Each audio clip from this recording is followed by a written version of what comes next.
The Anaheim, excuse me, the Anaheim Union High School District Board of Trustees meeting of June 5th, 2025 is called to order at 6 p.m. The following members are here: Catherine H. Smith, Ron Hoshi, Anne Marie Randall Trejo, Jessica Guerrero, and Brian O'Neill. Do I have a motion to adopt the agenda? So moved. Second. Motion and a second. All in favor, say aye. Aye. Opposed? That's 5-0. Excuse me. Please stand for the Pledge of Allegiance.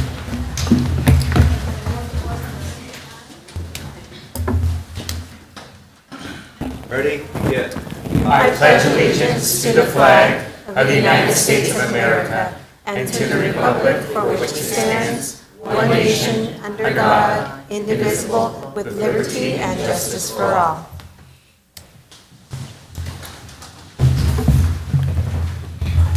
Thank you for a moment of silence. We've had so much turmoil and things that we don't even want to think about happening throughout the United States and the world. So I thought, let's take a turn and think about some good things. And that would be, we just graduated thousands of students from our school district. So let's take a moment and think about them, wishing them well in their, whatever they're going to be doing in the future, whether it's directly into the workforce, military, trade schools, or going into some form of higher education. So let's take a moment to think about that.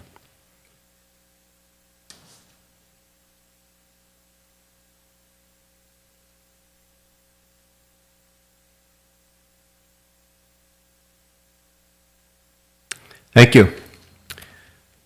We don't have any student speakers, so we will move on to item 5, which is public comments on open session items. We have 7 speakers this evening who have filled out blue sheets. We have 3 minutes per speaker. The first person is Maritza Bermudez.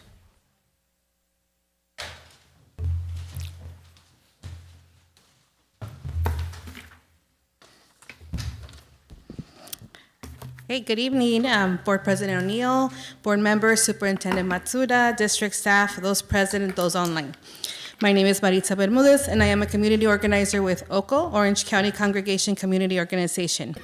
I am here this evening with parents and student leaders from our organization, many of whom are either parents of students of this district or a student of this district. As members of the District Community School Steering Committee, we want to thank you for your ongoing partnership and the meaningful collaboration throughout the school year. In particular, we appreciate the district's continued commitment to inclusive engagement in the LCAP process. For the second year, OCO was honored to co-facilitate the parent and caregiver orientation and hold debrief meetings following each LCAP focus group.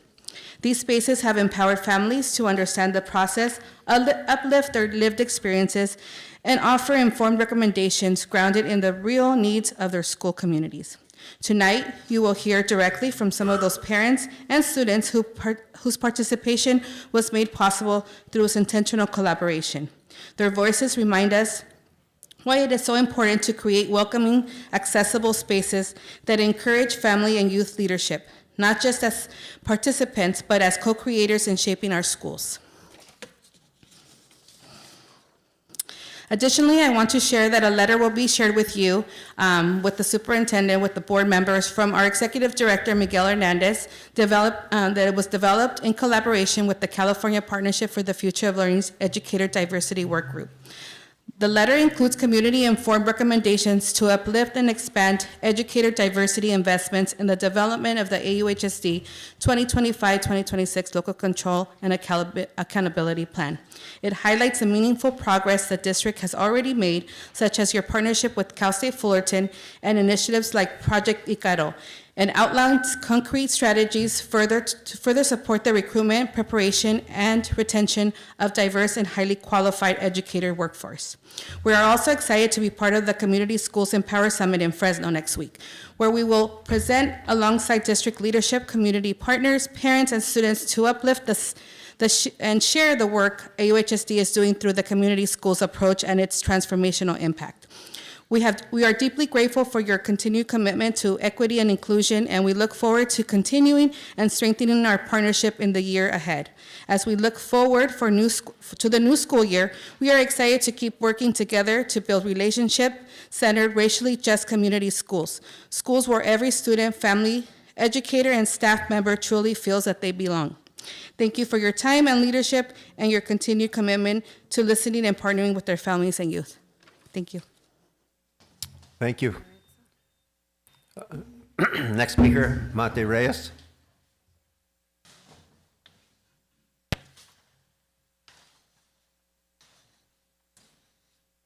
Hello, good evening, Board of Trustees. My name is Maite Reyes, and I'm a youth leader with OCO and a rising junior at Anaheim High School. And this is my second year being involved with the LCAP. I'm really excited to be here tonight to talk about something that's big, and it's a big impact, not just for me, but our whole school community. LCAP stands for Local Control Accountability Plan, and while that might sound like a bunch of technical stuff, what it really means is that we as students, families, teachers, and even community members get to say in how our schools run and how money is spent. It's more than just a plan, it's also a way to make sure our voices are being heard. From my perspective as a student, LCAP is about making school better for everyone. It's helped highlight things we really care about, like making sure students feel safe on campus, improving academic support, and making sure that students feel like English learners, foster youth, and those of low-income families and get the resources they need to succeed. Being part of this process has also shown me challenges. One of big is participation. I've been in meetings where there's more empty chairs than people. It's frustrating because the opportunity is there to shape our schools, but not everyone knows about it or feels like their voice doesn't matter. And while we've tried to include everyone, for example, by using translation devices, those tools may not work in some situations, which makes it hard for some families to truly be part of the conversation. Even if those challenges, I believe that the power of LCAP, it shows me that students and families can actually influence what happens in our schools, but we still have some work to do. And that is to make it easier for everyone to get involved and to make sure every voice is heard, no matter what language they speak or where they come from. Because real change doesn't happen when a few people speak up. It happens when everyone shows up and speaks together. Thank you. Thank you. Next is Blanca Rosario.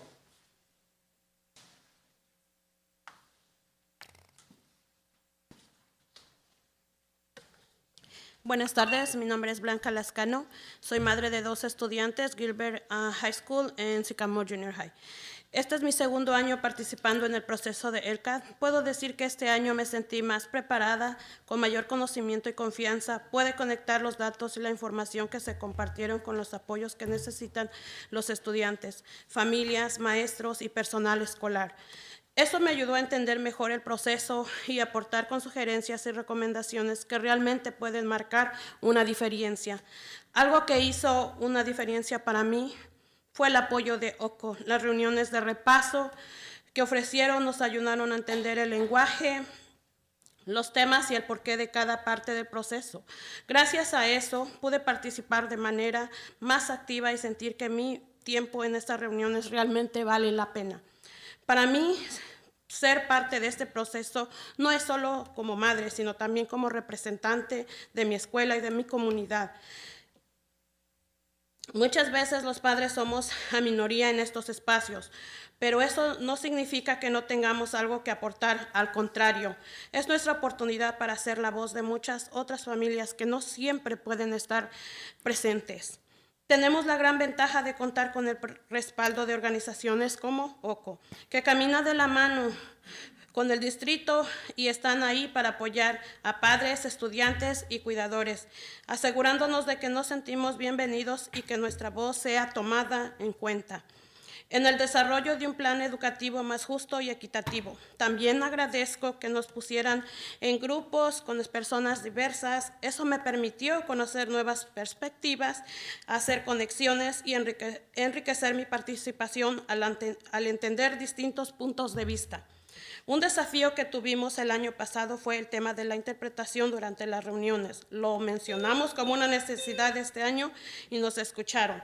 Esto levanta la voz y trabajamos como equipo. Confío en que en este nuevo ciclo continuará mejorando y que cada vez más padres, jóvenes, personal escolar y miembros de la comunidad se unan a este proceso. Solo así lograremos construir un plan que habrá verdaderas oportunidades para nuestros hijos, para que estén listos para el colegio, sus carreras y puedan tener un futuro sin límites. Thank you.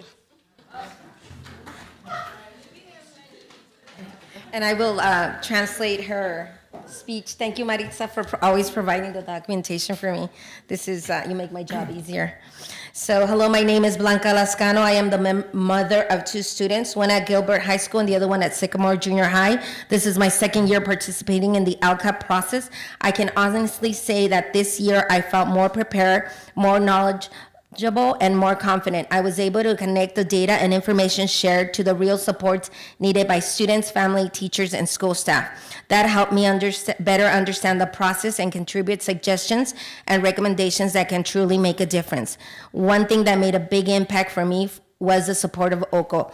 The review meetings that offered helped us understand the language, topics, and purpose behind each part of the process. Because of that, I was able to participate more actively and feel that my time in these meetings was truly worthwhile.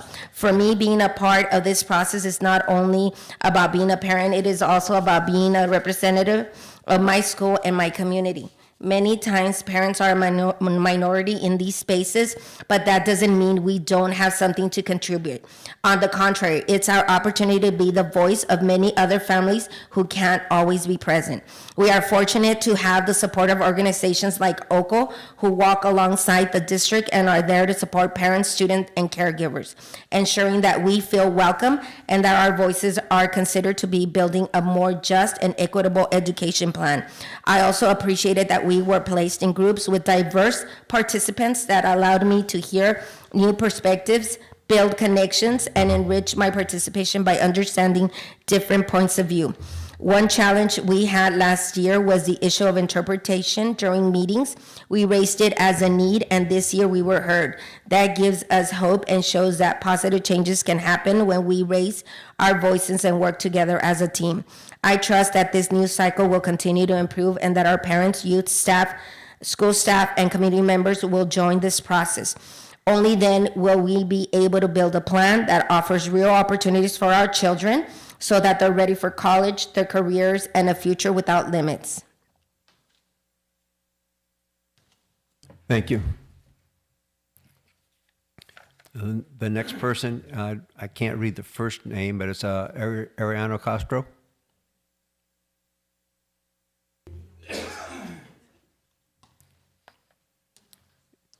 And what is your first name? Amy. Amy?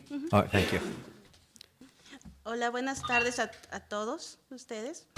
Mi nombre es Amy, soy una mamá de una estudiante que acaba de graduarse de Anaheim High School y que empezará en Fullerton College, y también de un hijo que ingresará al 12º grado este próximo año escolar. Durante muchos años escuché hablar de LCAP, pero nunca me sentí con la confianza de participar. El idioma fue una de mis primeras barreras, sin embargo, al involucrarme con OCO, encontré el apoyo y la motivación que necesitaba para entender de qué se trataba y por qué es tan importante. Este es mi segundo año participando en el proceso de LCAP.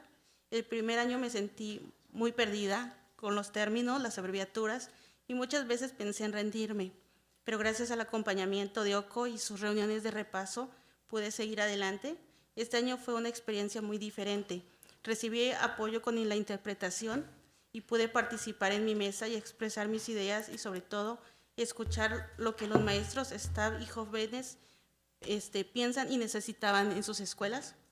Me di cuenta de que el CAP no solo trata sobre mis hijos, sino sobre todo de todos los estudiantes del distrito. Es un espacio donde se toman decisiones importantes sobre recursos, apoyos y fondos para mejorar la educación. Por eso hoy quiero pedirles al distrito que para el próximo año se ponga más intención en invitar y apoyar a más padres, maestros, personal y estudiantes a participar. En cada escuela ya hay comités que están tomando decisiones muy importantes y el distrito puede motivarlos para que también estén presentes aquí, donde todo comienza. Gracias por darme este espacio para compartir. Como mamá me siento agradecida de poder participar y ahora quiero animar a más padres a que se sumen porque sus voces también son importantes. Gracias.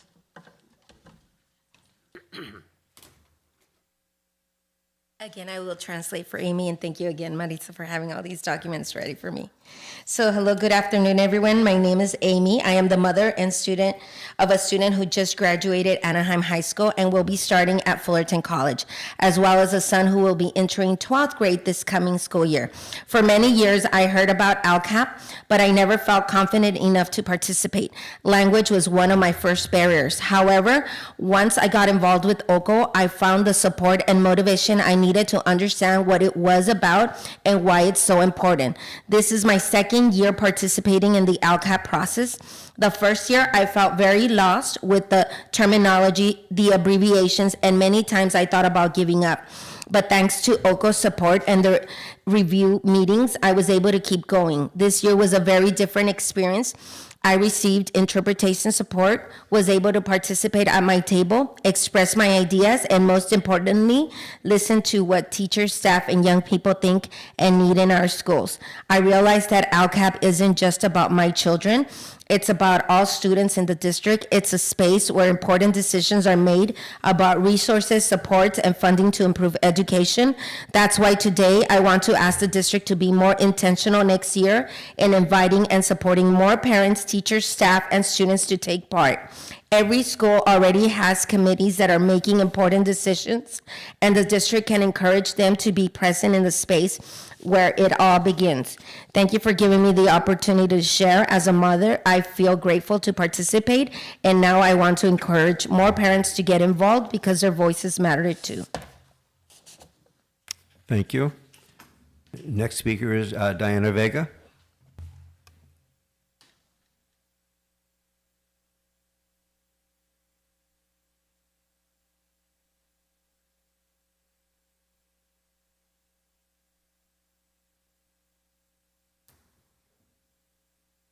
Buenas tardes, miembros del distrito, maestros, padres y comunidad en general. Mi nombre es Diana Vega, soy madre de familia en el distrito escolar de Anaheim y una líder en OCO. Quiero compartir con ustedes un poco sobre mi experiencia participando en el proceso de LCAP. Para mí fue una experiencia muy valiosa. Pude aprender más sobre cómo se toman las decisiones importantes que afectan la educación de nuestros hijos. Escuchar diferentes puntos de vista de maestros, directores y especialmente de otros padres me ayudó a entender que todos compartimos una meta en común, el bienestar y el éxito académico de nuestros estudiantes. Lo que más valoro de este proceso es que sentí que mi voz fue escuchada. Pude expresar mis inquietudes y también sugerencias que especialmente en temas que me preocupan como el apoyo emocional para los estudiantes, programas de intervención académica y más comunicación entre escuela y padres. Participar me hizo sentir más conectada con la educación de mis hijos y con nuestra comunidad escolar. Animo a otros padres a que se involucren también. Nuestras opiniones son importantes y pueden marcar una gran diferencia. Gracias por darme la oportunidad de participar y por seguir trabajando juntos por una mejor educación para todos nuestros estudiantes. Gracias.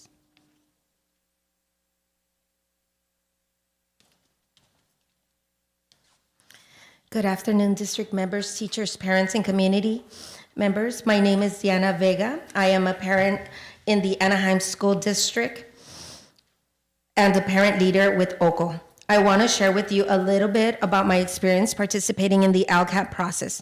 For me, it was a very valuable experience. I was able to learn more about how important decisions that affect our children's educations are made, hearing different points of view from teachers, principals, and especially other parents helped me understand that we all share a common goal.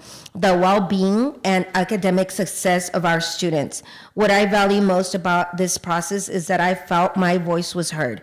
I was able to express my concerns and also make suggestions, especially on issues that concern me, such as emotional support for students, academic intervention programs, and increased communication between schools and parents.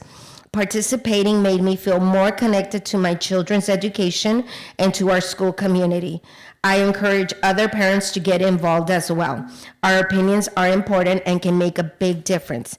Thank you for giving me the opportunity to participate and for continuing to work together for a better education for all our students. Thank you. Next speaker is Sonia Moran.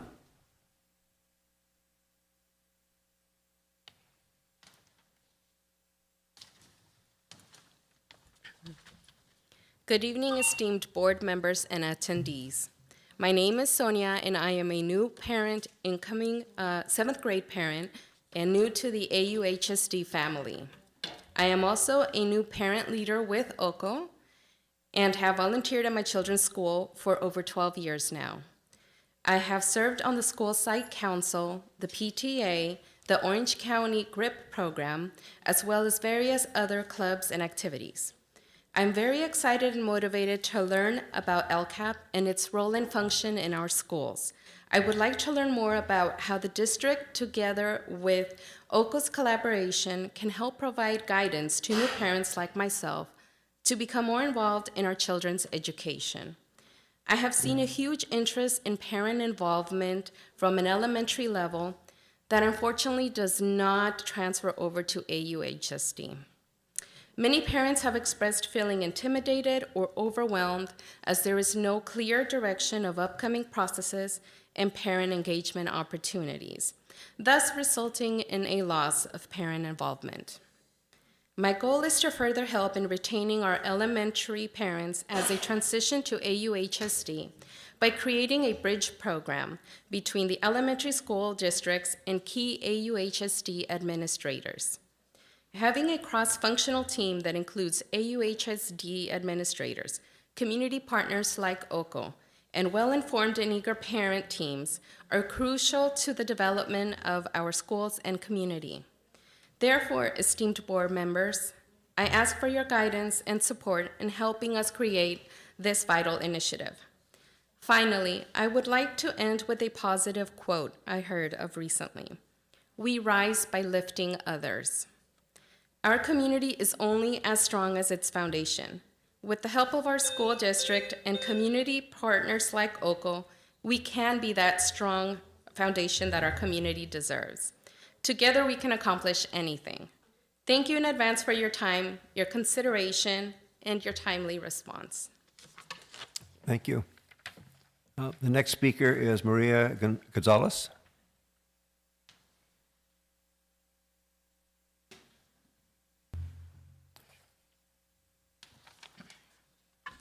Muy buenas tardes, distinguidos miembros de la mesa directiva, personal del distrito, padres de familia, estudiantes y comunidad en general. Mi nombre es María González, madre de un estudiante en Savannah High School y madre líder activa con la organización OCO. Soy una madre voluntaria dentro del distrito escolar durante más de 12 años.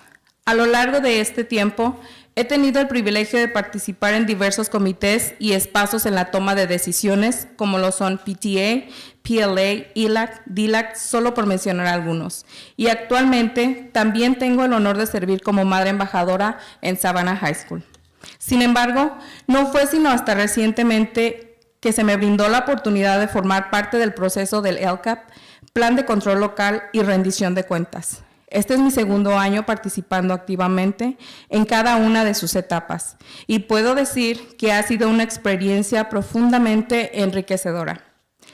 LCAP no solo representa un instrumento clave para la planificación educativa del distrito, sino que también es una vía directa para escuchar y responder a las voces de nuestra comunidad escolar. En particular, valoro profundamente que los grupos de enfoque en los que participé se promoviera una participación diversa e inclusiva, lo que permitió visualizar distintas realidades y necesidades de nuestros estudiantes.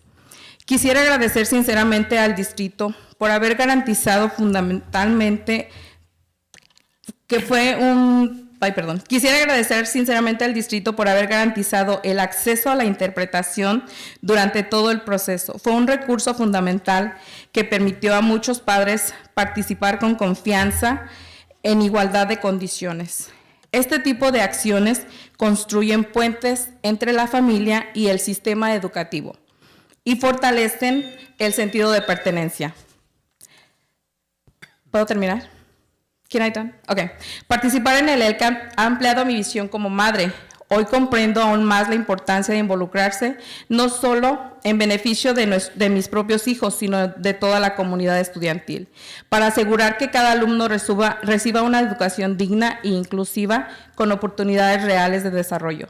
También agradezco el respaldo del distrito por facilitar sus instalaciones para realizar sesiones de repaso y formación con OCO, donde otros padres también han podido educarse, informarse y empoderarse durante este proceso.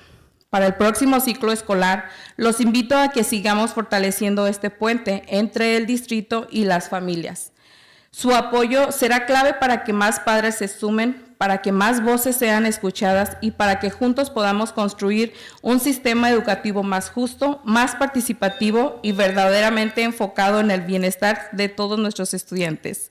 Gracias por su atención y la oportunidad de alzar mi voz en nombre de muchas familias comprometidas.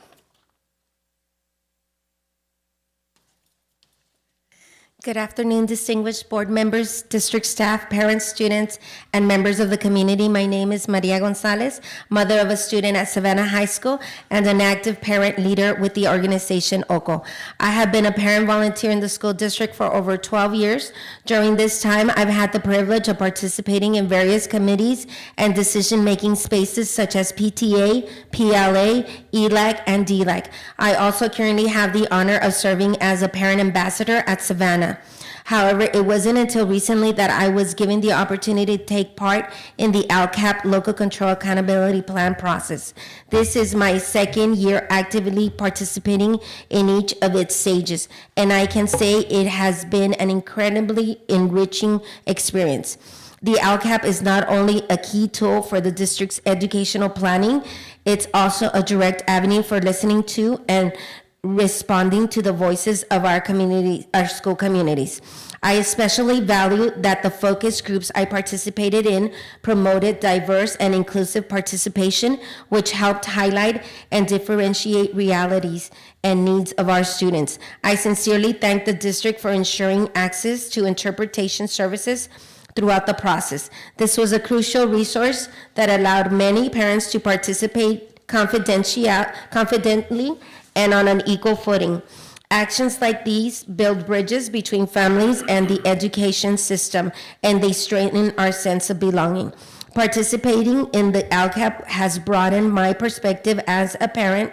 I now better understand the importance of getting involved, not just for the benefit of our own children, but for the entire student community, to ensure every student receives a dignified, inclusive education with real opportunities for growth. I also appreciate the district's support in allowing us to use its facilities to host study and training sessions with OCO, where other parents have also been able to educate, inform, and empower themselves throughout this process. As we look ahead to the next school year, I invite us all to continue strengthening this bridge between the district and families. Your support will be key to encouraging more parents to get involved, to ensure more voices are heard, and to help us build a more equitable, participatory, and student-centered education system. Thank you for your attention and for allowing me to raise my voice on behalf of so many committed families. So that's all the comments we have this evening. I want to thank everyone that has come up and voiced their opinion. We value, the district values what you have to say.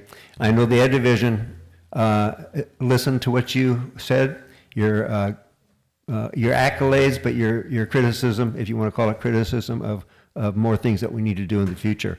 I'm also pleased to hear that we have gotten better over the years. So we continue, because of your input, we continue to become a better district. So thank you very much. At this time, I'd like to recognize Dr. Kelly Kennedy, Assistant Superintendent from ROP. Thank you for being here. Oh, you want to clap? Sure. Oh, Lauren Klasker, I didn't see her walk in, but she is a board member from Fullerton Joint Union. Thank you, Lauren. Okay, 6.1, Local Control and Accountability Plan, LCAP, and Annual Update, California School Dashboard and Local Indicators. And this is an information item, and I will turn this over to Dr. Freed, our Assistant Superintendent of Education. Dr. Freed. All right.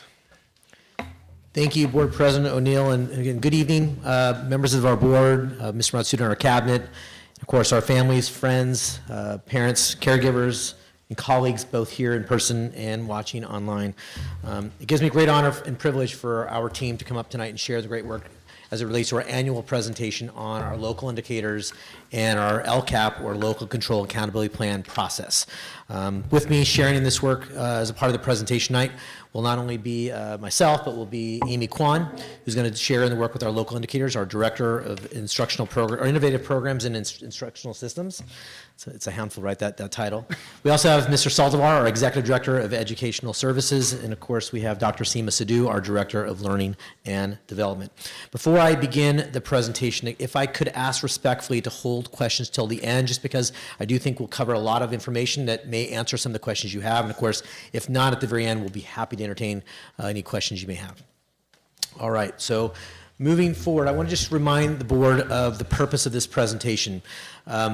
Per the Ed Code, we are required to share a reflective process that we as a district go through to assess the implementation of the local indicators. We're going to talk about more about what those local indicators are. We also have to meet the California Department of Education's requirement of reporting the progress on those local indicators at a board meeting. So that is what we're doing tonight. By doing this, we're actually fulfilling the requirement, but we also want to share the great work that we've done and the reflections that we have gone through to also not only recognize the strengths, but then continue to grow and build upon areas that we want to grow in.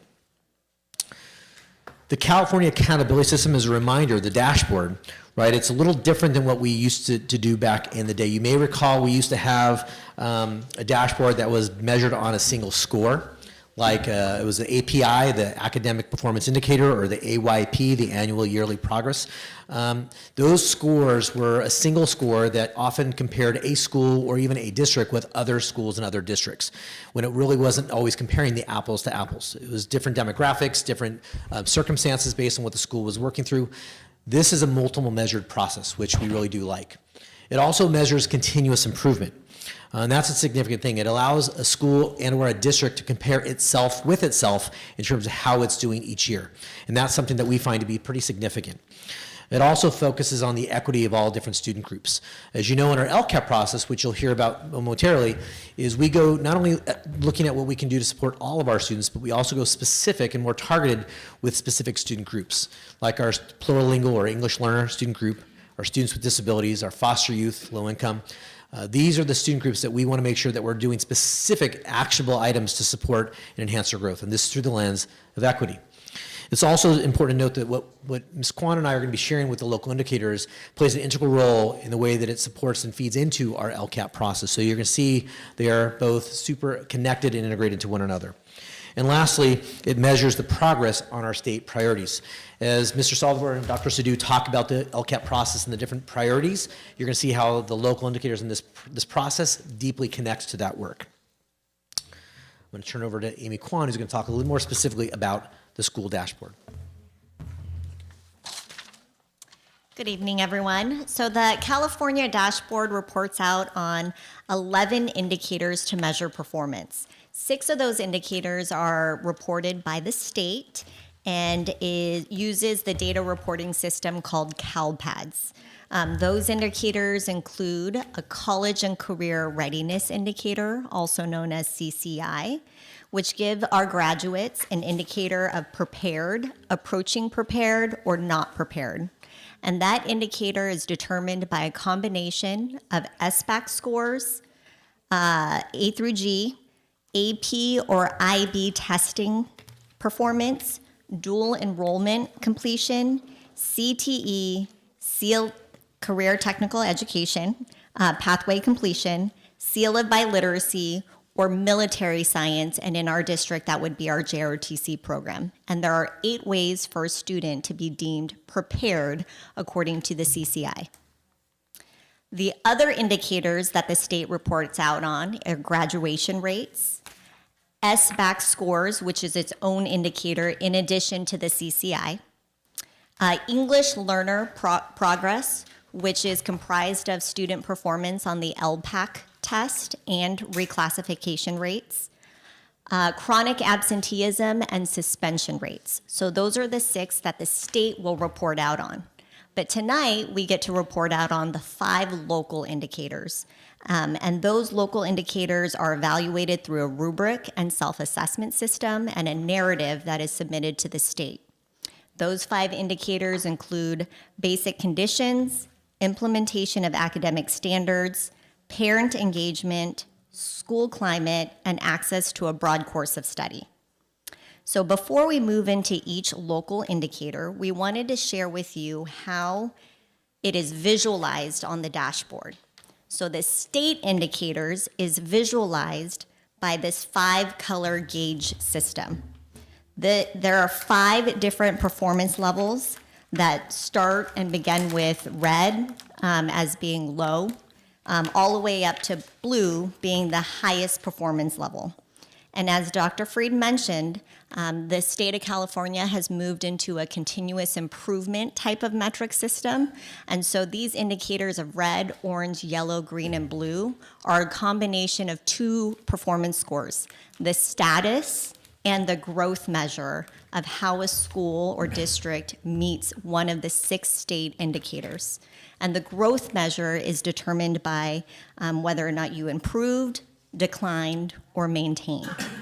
So this 5-color gauge will provide an indicator in the 6 indicators in addition to indicators for all the defined student groups that are your targeted student groups that you want to look at in your school district. So that could be broken down by racial or ethnic group, your low income, your English learners, homeless, foster youth, and students with disabilities.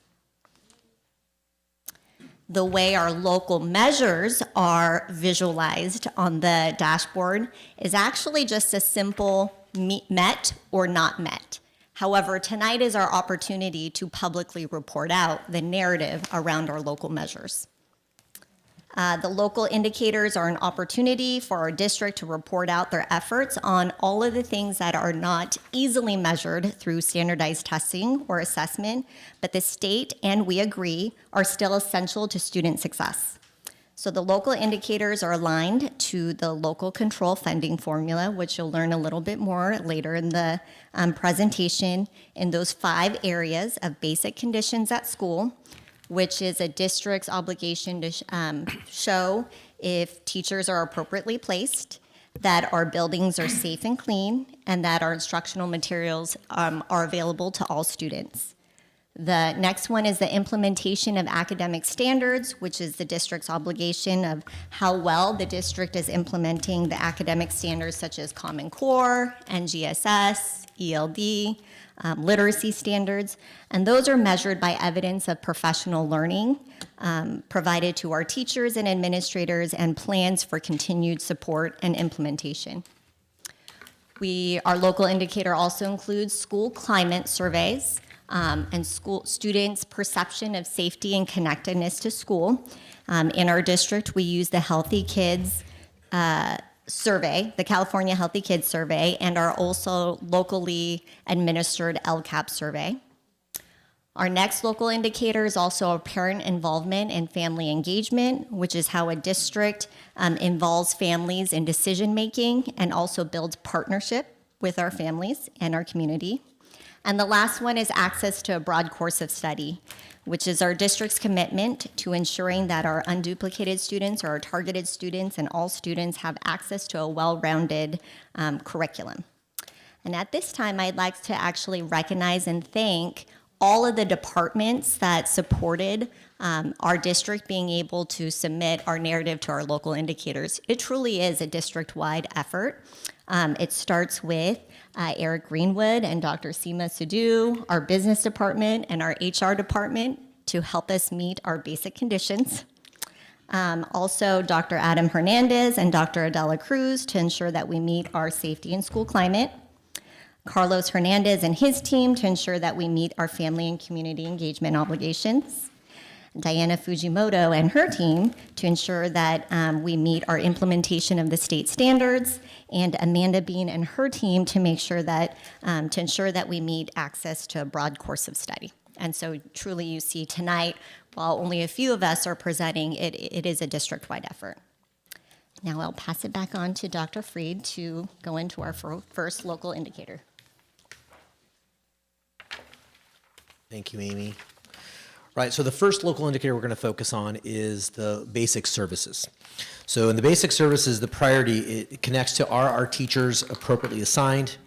Do they have access to, do our students have access to curriculum-aligned instructional materials? And are our facilities safe, clean, and up in functional repair? So we use the standard around the Williams settlement, the Williams Act, to help determine, and we use the school accountability report card as a tool that we use in our reflection to see that we've met this standard. So I'm proud to tell you that yes, we have met the standard, and I'm going to walk you through a little bit about some of the specifics around what we've uncovered. So of our 1,100 teachers, or a little bit more than 1,100 teachers, we only have 24 who are misassigned. This is actually the same number, I believe, that we had last year when we shared this report with you. So as a reminder to our board, when a teacher is misassigned, that means they are teaching outside of their credentialed area. We see this often in electives or PE, maybe even with JROTC. So for example, you could have that history teacher who's got the history credential, but is also the school football coach. And they may be teaching that period of PE, which through the lens of athletics, which is an outside their credentialed area. So they would be misassigned, but there's a process they go through to be approved to be able to teach that course. So again, of our 1,100 plus teachers, 24 are in that kind of a situation. We also, it's important to note that, yes, of course, our students have 100% access to their own copies of standard alignment instructional materials for use at their school and home. As the board knows, a few years ago, we went to the one-to-one device. That actually helped us expand options for students, because some students choose to have their textbooks and the materials online, especially in lieu of eCadence now with our learning management platform. They have the availability to access textbooks via that platform, whereas we also make textbooks readily available for students who want the actual physical text. So we have options for our students, but we do have 100% availability for our students to access their materials. And in terms of clean and functional school facilities, yes, our schools are in good repair and they meet the standards. That doesn't mean that we don't have facilities that we want to continually upgrade. As the board knows, our community, and thank you to our community who recently passed our bond, our Measure K, overwhelmingly. That is something that we try to do as a district every so often, to continuously upgrade our facilities. But as it stands based on the standard, they have met the requirement that we're expected to uphold. The second local indicator that I want to talk about is the state priority number 2, which is the implementation of our academic or our state standards. The LAA, again, as Ms. Kwan talked about, measures this progress in the way that we implement, and much of that is done through professional learning. The tool that we use as a reflection is the professional learning opportunities that we've recently adopted and the curriculum frameworks that we use to implement these state standards. As the board knows, although all of the standards are incredibly important, biased with the Ed Division, this is where we really put a lot of emphasis towards the work that we do as a district, and really being able to meet the needs of our students, but do it in the way that we implement our standards. So now I'm going to share a little bit more about where we are with our standards in terms of the strengths and how we've met this, but then also share with you areas that we want to continuously grow and improve upon. So one of our areas of strength that we talk about is we take great pride in our professional learning that we lead, specifically as it relates to the implementation of the state standards. Now, it's important to note that as we implement the state standards, it is not just solely focused on the state standards. As a district, we believe in going deeper with what we're doing instructionally. So our professional learning is also aligned to our instructional drivers. Through our community school approach, which you heard from some of our parents and students this evening, is a priority for our district. And through that umbrella of community schools approach, in addition to our Anaheim Union Educational Pledge, our articulated agreement with our higher ed partners in the city of Anaheim, we believe that our drivers, through the Career Preparedness Systems Framework, also supports a whole child approach that amplifies the traditional standards that schools are expected to implement. We also look at our wildly important goals, going more specifically with our LCAP goals and how to address that whole child approach in a way that engages our families, parents, and caregivers to support this work through building welcoming, inclusive, and safe environments. More specifically, if you look at what the slide represents, our community school approach, right, that serves as that umbrella with the Anaheim Pledge and the way that we approach the housing of our CPSF framework. And again, it's not just about teaching the standards, but how we teach the standards. More than ever, as a system, we are looking at data. As you can see, the last image on the slide to the right, we are looking at data to guide our approach and the way that we collect evidence to measure our impact. We now, as a district, I'm proud to say, have normalized 2 data dives that we do with all of our sites, where our sites engage in data dive activities around looking at whether it's grade distribution data, or maybe it's street data through their community of practice, but they're looking at data to inform our behaviors as the adults within the system to make systemic change to better support our students and their outcomes. We also look at the data through our instructional vision, which is the capstone program, the way that we choose to measure what we value. Through the lens of CPSF, right, the traditional content or the state standards, it lives in the box that we see the technical skills. That's where our content lives, in addition to the skills that the students gain from our pathways, right, the Google certificates, or the dual enrollment credit that our students receive. But also we go deeper in providing the 21st century skills, or the global competencies that the world of work demands of our students, and preparing our students to access for meaningful and purposeful jobs, in addition to amplifying their voice and helping students find their purpose.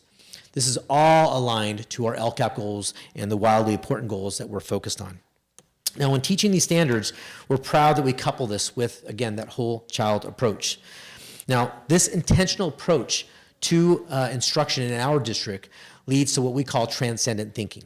Now, I want to thank a couple of our board members I know were able to attend, I think it was last week when we held our summer colloquium, to learn more about how this whole child approach, through our community school approach and the vision of our Anaheim Union Educational Pledge, really leads to a deeper focus on our student reflections.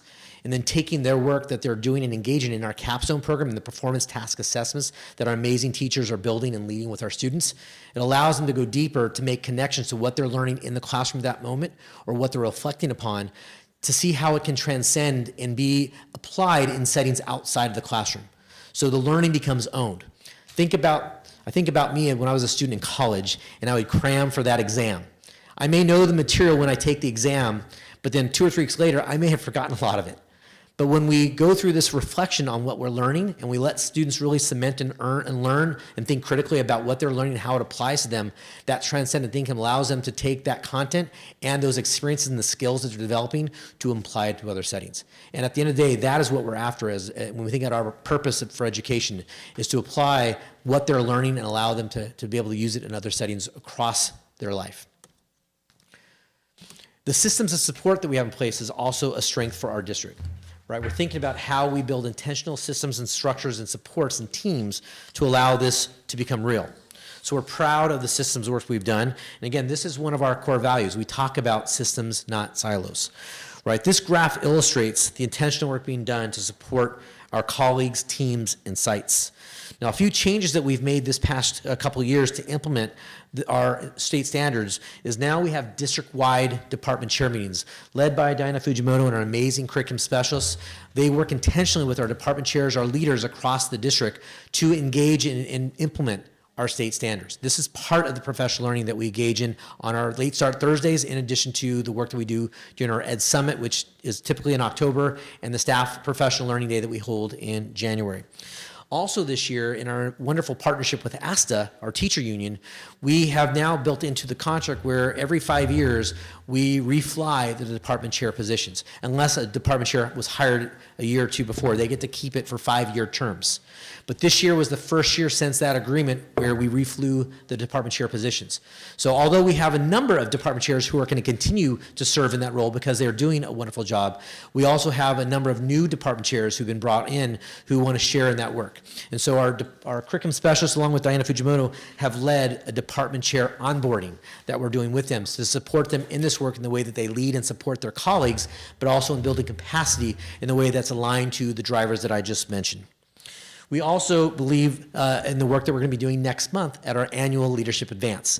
We're going to be meeting not just with our site administrators and the work that they do in leading and creating the space and the conditions for this work to happen on our sites, but we're going to be meeting with their leaders and their site teams in doing this work, which will include not just their assistant principals, but their social workers, their counselors, their psychologists, their program specialists, their teacher leaders, in their FACEs, their community school coordinators, their 5C coaches and community school teacher leads in leading this work. So again, taking it through a really systemic approach. Now, as much as I want to be able to brag, and I could have done 10 more slides on the areas of strength that we're doing, we recognize that we always have things that we can do better. And one of the things that we've talked about is just like with a teacher, we expect them to be able to differentiate in their classrooms with their students, knowing that their students are at different levels. We as an ed staff talk all the time about the work that we need to do with our site administrators to be able to differentiate the professional learning that we offer for our teachers and for our classified staff. That's a super important concept, that we find our teachers where they are and help them build capacity so they can continue to implement the state standards and our drivers that we have as a district. It's also important to remind everyone, especially our board, that the visioning that we have done across our schools really has set the stage for our whole child approach. When we did the visioning work, it wasn't a minimizing of the state standards and the SBAC, for an example, but it was really a heightening of the whole child approach, that we value the skills, the 21st century skills, the whole child voice, right, in the way that we approach teaching and learning. So these areas are super important, but we want to make sure that we also differentiate the way that we build capacity in our teachers. You know, as an ed division, I want to remind we have systems and structures that we want to continue to refine and improve as we do this. Our reflective learning walks, the way we recognize and leverage our professional learning communities, our PLC times on our sites. We have a professional learning calendar that maps out the calendar and the scope and sequence of how we're going to approach professional learning. And of course, the way we leverage our teacher leaders, our 5C coaches, our community school teacher leads to support and make this work a priority. Now, next year, 2026, not this upcoming school year, but the following year, that's when the new California standards for the teaching profession come out. So it's expanding upon what we already have in place. So one of the things that our curriculum specialists and our teacher leaders are committed to is next year, the professional learning will also more intentionally integrate those CSTPs into that professional learning. So we can be more explicit about what the new standards and frameworks are going to have that we're going to be held accountable to as we roll out our state standards. They're very similar to the current standards we have, but they actually go quite deep in terms of the expectations of our role as professionals. For example, they actually call out things like implicit bias, like the intentional checking for understanding, right? The way that the way that we bring SEL, social emotional learning, and trauma-informed practices into our classrooms. So they're going to ask us as educators to go even deeper than what we've done previously with our CSDP. So we're being very intentional with the professional learning we're bringing to our district and the professional learning that we're training and we're using to train our teachers in this work. Also, I'm proud of the work, again, going back to the work that our district has done through Brad and his bargaining team with ASTA, is this year we have finally finished the work group work, on the way that we shifted from PAR, the peer assistant review that we've had in place, to now our new formalized teacher support network. This is another structure that we have in place to support teachers who may have volunteered to get additional support, or teachers through the evaluation process have been deemed as needing more support in meeting the CSDPs. So we've worked with ASTA to revamp this process to better support teachers in growing in that area. So I'm really excited that next year will be really the launch year from the work of that work group. And then as a district, again, we take a lot of pride in measuring what we value and ensuring our students have access to meaningful and relevant learning experience. So one of our commitments is to continue to grow, refine, and strengthen our performance task assessment system and our capstone program. Those are two programs that we know are vital to ensuring our students are getting that whole child experience. And again, that is baked in our community school approach and is called out specifically as our promises to our students, families, and community in our Anaheim Union Educational Pledge. So this is a commitment that we want to continue to grow and refine. I think it's important to ground ourselves that we just finished year 3 of our capstone program district-wide. So we are really still in our infancy stage in this work. So we still have a lot of room for growth in improving our performance task assessments and all those kinds of things, which of course leads to that transcendent thinking that I talked about. The next local indicator that I want to talk about is, and this is our third, is parent and family engagement. So again, as an LEA, We are expected to see that we are looking how can we seek input from parents to be part of the decision-making process. I'm proud to say, as a community school district, right, led I know brilliantly by Carlos Hernandez, our Director of Community Schools and Family Engagement, and his team, Kenny Perez, who's our community school manager, and then also Araceli Chavez, who oversees our family and community engagement specialist. They have done a lot of intentional work to make sure that our community school approach, right, really does bring our parents at the tables to be part of a lot of the decision-making that we're doing, that our parents beautifully spoke about as a part of our LCAP. Right, we're also looking for ways that we can continue to improve our promotion and engaging parents to be a part of the different activities and opportunities that we provide. Right, so we use a number of self-reflection tools in the way that we engage our promising practices that looks closely at the way that we build relationships, the way that we build partnerships for student success, and the way that we seek input again for that decision-making process. So let me talk a little bit about the strengths of our parent and family engagement. I'm proud to say, I think when we presented last year, we had 15 community or family resource centers at our schools. This year we have all of our schools but one who now have a community resource center. And that one remaining school is working to finalize that process for next year. So my hope is by next year, when we come back to do our annual report, I can say we have all 20 schools that have family resource centers.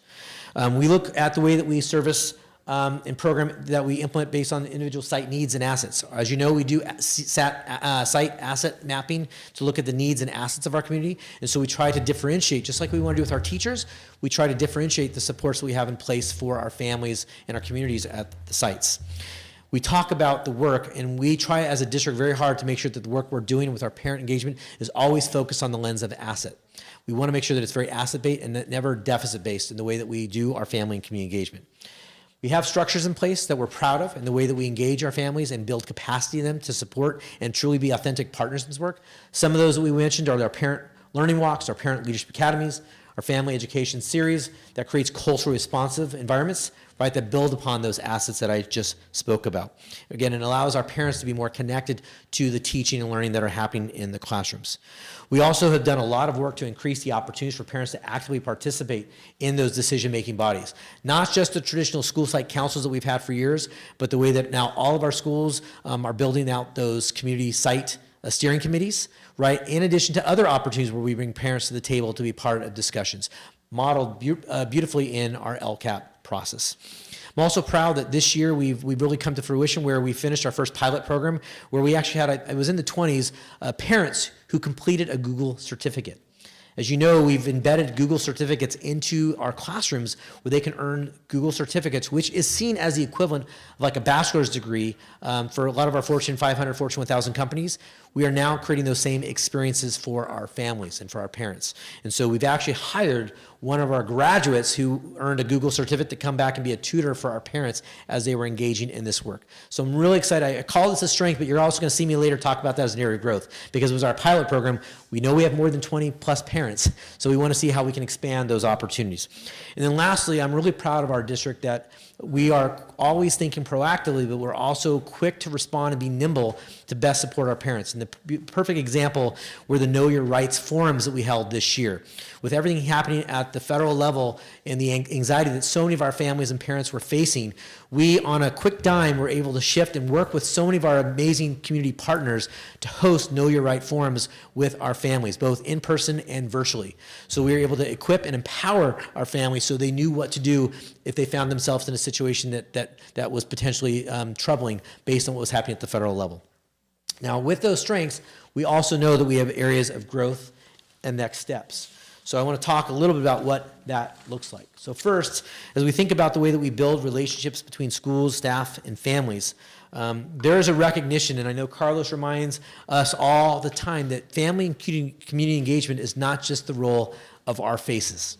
It is all of our responsibilities, both the admin, the district leadership, it is the role of our site teachers, our classified staff, that we all play a role in supporting family and community engagement. Much like we say literacy is not just the role of an English teacher. All teachers are responsible for creating literacy-rich environments in their classrooms. So that's part of the work that we're going to be doing, is continue to grow the amazing work that we've built as a foundation, but to continue to empower other employees and educator groups within our district to connect and find ways to build capacity with our parents. You know, I want to talk about some of the things that we're looking to do is the continued efforts in the way that we increase communication with our family by all certificated staff. Last year, we brought a program to you around the way that we do home visits. Not home visits in the traditional way that we're doing outreach for students who maybe have been disengaged, but proactive home visits where our teachers are going and connecting with families in their homes to learn about the hopes and aspirations and dreams for their students so we can find out more about the assets and their goals to integrate those into our experiences in the classroom, right? Our amazing counselors are doing work with a 6-year plan, and to be thinking more intentionally about how we include our families to be a part of the discussions with their students as we map out their journey as they're with us.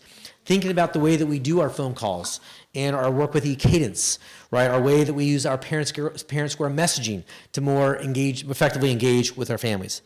And then we have the dual capacity building framework, which just for layman's terms is a beautiful framework that we got from one of our partner friends at Harvard, Dr. Mapp, based on a conference that a few of our family and community engagement member teams went to, that really has been the inspiration and the guide that has inspired our family and community engagement scope and sequence that you see in a number of the PLAs and professional learning opportunities that we do with our parents. So we want to continue to expand and make adjustments to that scope and sequence to make sure that we're constantly meeting the needs of our parents. We also want to continue to utilize the family key.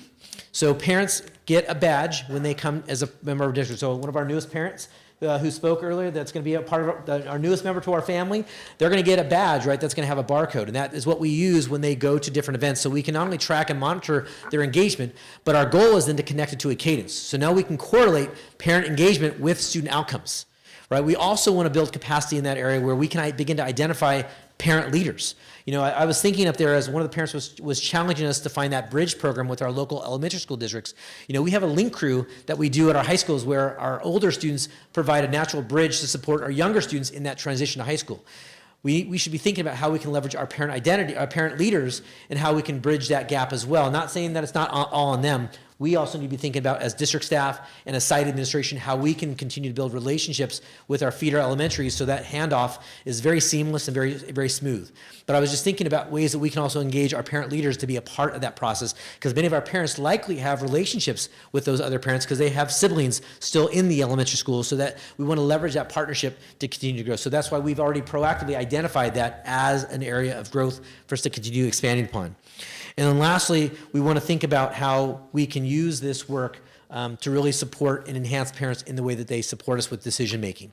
So it's not just tracking and monitoring, but connecting that work to improve the way that we solicit input from our parents. I'm going to turn it now back over to Amy, who's going to go over the last 2 indicators before we transition to Mr. Saldivar and Dr. Sidhu. So our next local indicator that we report out on is on school climate, and that indicator aligns to the state priority standard 6 around including safety and connectedness among our students. This indicator requires a district to administer a climate survey at least every other year to provide a valid measure of perception around school safety and connectedness. The tool that we use is the California Healthy Kids Survey, which is administered every other year in grades 7, 9, and 11, and our very own LCAP survey, in which we administer every year.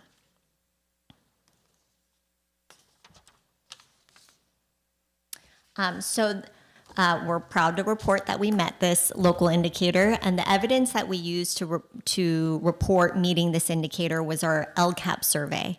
And because we administer it every year, this year we're able to report out not only the status of how our students reported on their LCAP survey, but also the growth metric from last year. And so what we see, according to our LCAP survey, in which 50% of our students, approximately 50% of our students completed the survey, that's just under 13,000 students, about 13,000 students of our students completed it. 90% of our students feel accepted at the school for who they are. That was an 8% increase from the previous year. 82% of our students reported that they get what they need to be successful in all of their classes or more than half of their classes. That's a 2% increase from the previous year. 84% reported that they're cared for and treated with kindness in all of their classes or more than half of their classes. That's a 3% increase. But 84% that said that they had at least one adult who they can go to ask for help. That's a 15% increase from the previous year. And then 78% reported that their teachers have high expectations for them in all of their classes or in more than half of their classes. That's a 2% increase from the previous year. So we're happy to report that a year ago, we used this as our evidence metric, and every metric saw an increase this year.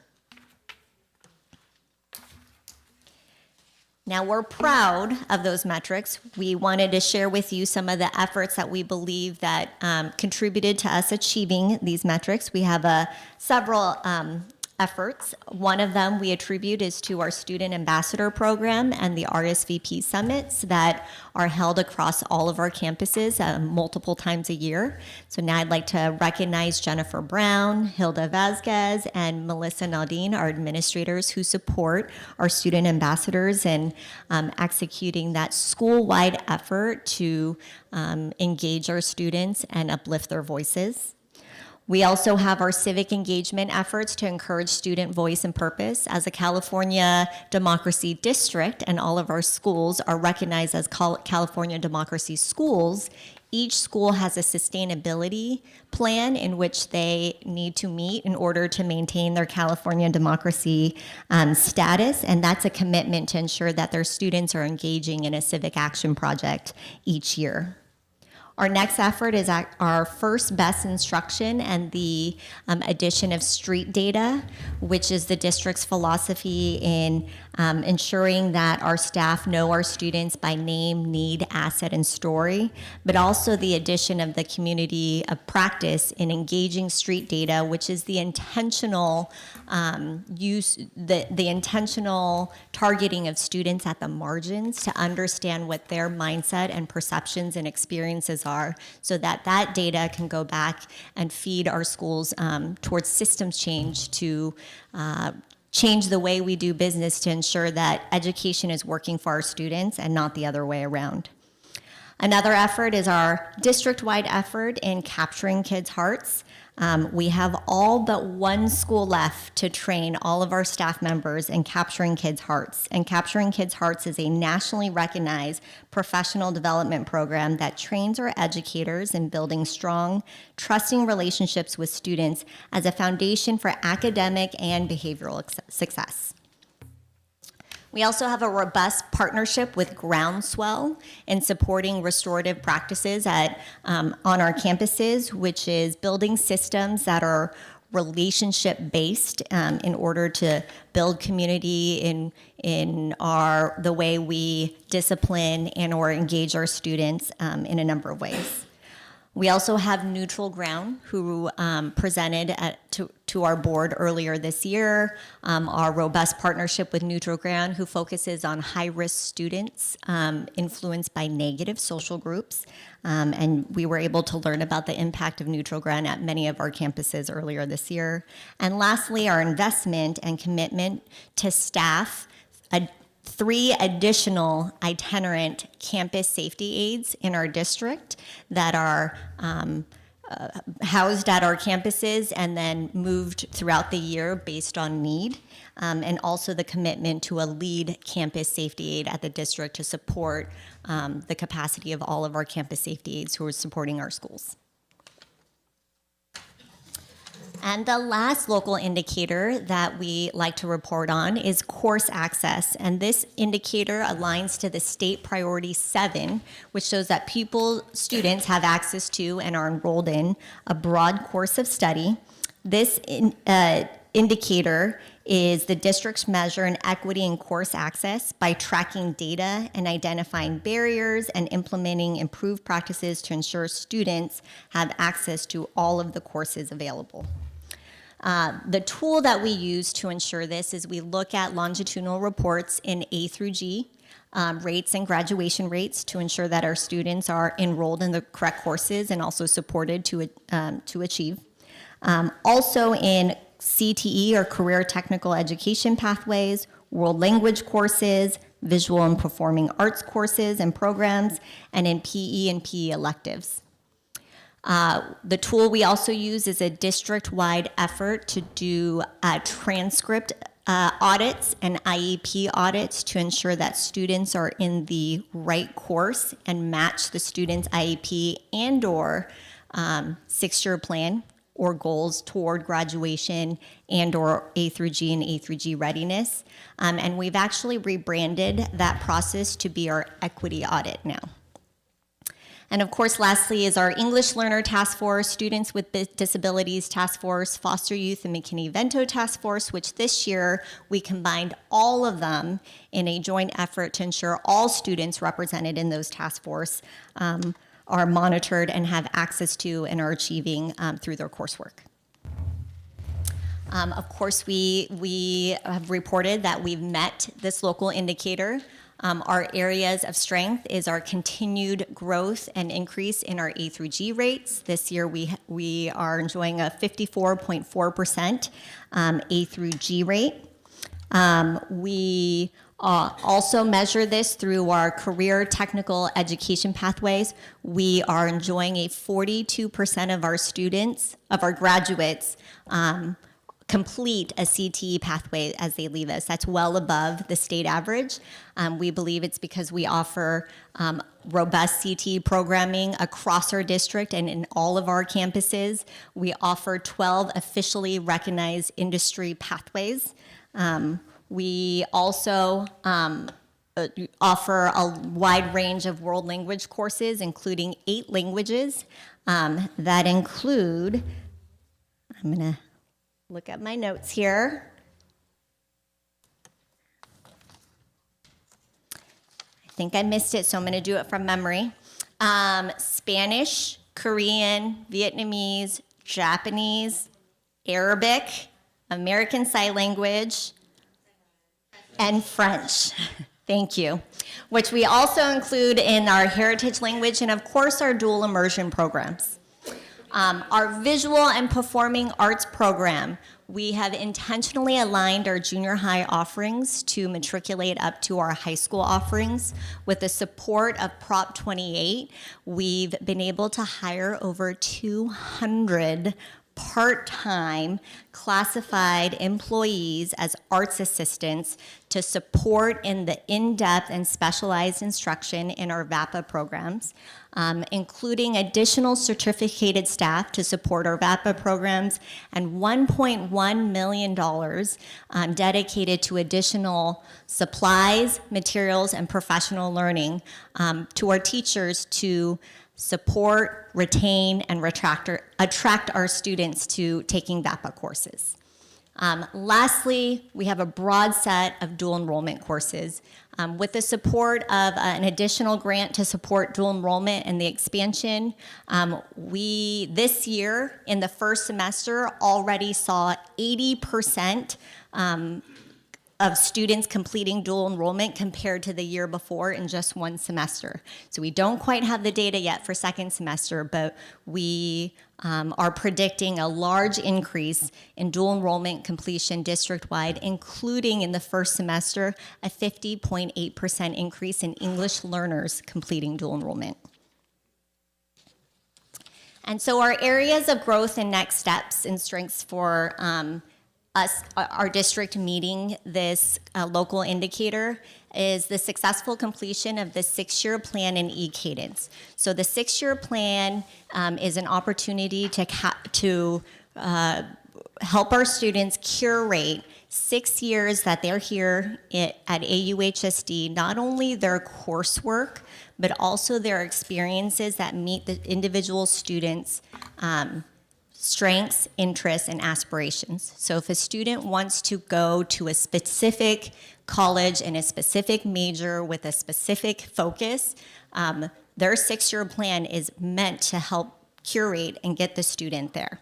And so this year, we were able to put all of that information in eCadence. It was our first time to be able to put it in eCadence and have an exportable and dynamic 6-year plan that could let us know if the student actually met that goal every semester. So this is the first time we've been able to do that with 6-year planning, and we believe that that ability to do that now and tie it to a student's strengths, interests, and aspiration is going to be key in helping us achieve our district's wildly important goals, which is ensuring students have that post-secondary pathway, but also grade distribution, A through G readiness, graduation, and attendance.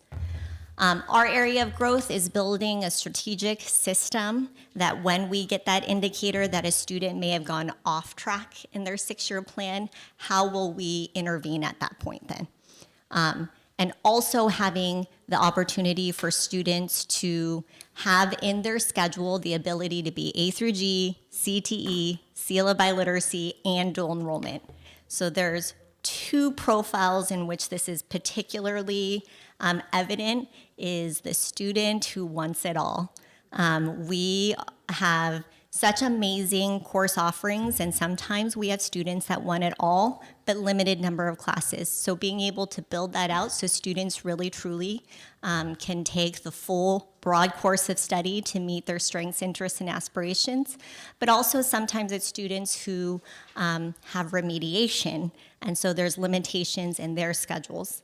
And so our next steps is being able to coordinate how we can help students and intervene when they become off track and or we need to remediate, but also leverage master scheduling and programming district-wide to provide more flexible offerings so that our students can have it all when they need to have it all.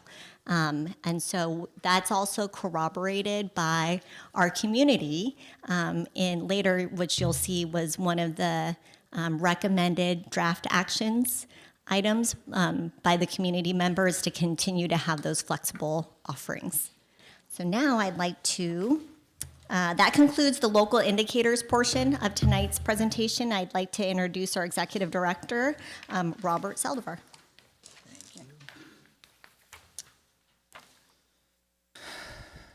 All right. How are we doing? Do we need a break? Okay. Carl, we're good on time? Yeah. Okay. All right. Thank you, Ms. Kwan. All right. So let me get to the right slide here. So here at AUHSD, the LCAP, as you all know, is a vital blueprint for how we equitably allocate resources to meet the needs of all of our students, but in particular those at the margins. And those are going to be our foster youth, our ELs, and our low-income students. It's a 3-year plan that is updated on a yearly basis. And this guides how we align our funding with the needs of our students, families, and communities.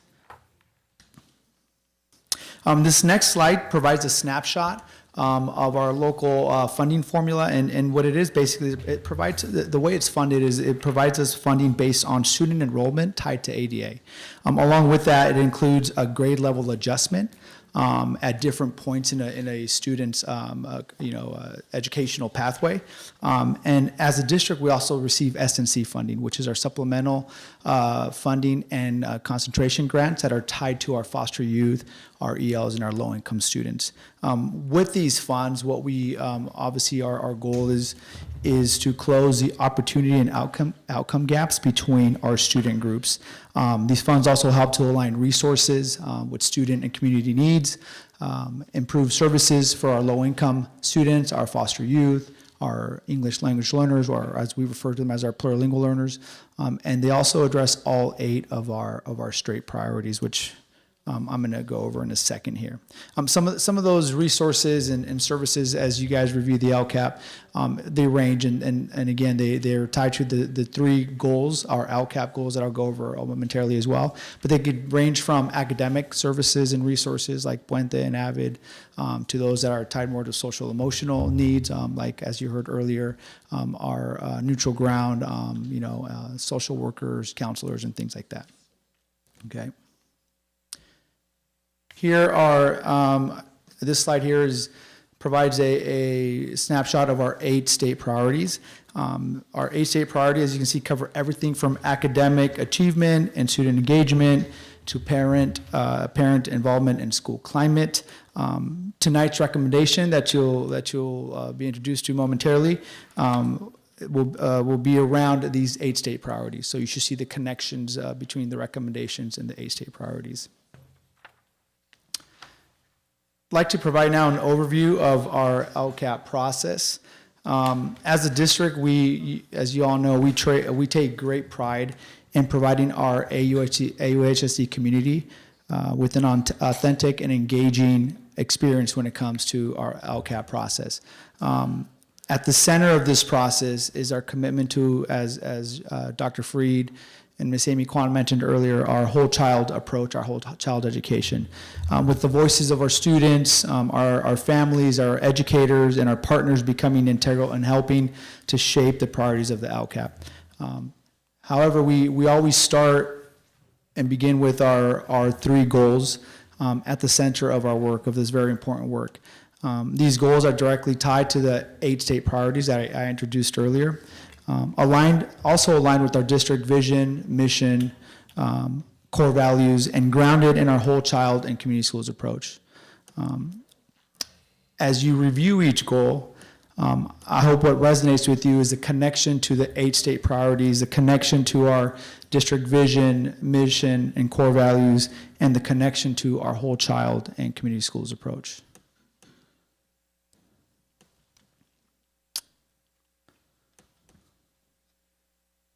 As mentioned earlier, we take great pride in this entire process, and in particular in providing our community with an authentic and engaging experience. With that said, this cannot be done without the voices and the representation of all of our educational partners. In doing this, we are able to build consensus on priorities to support our students.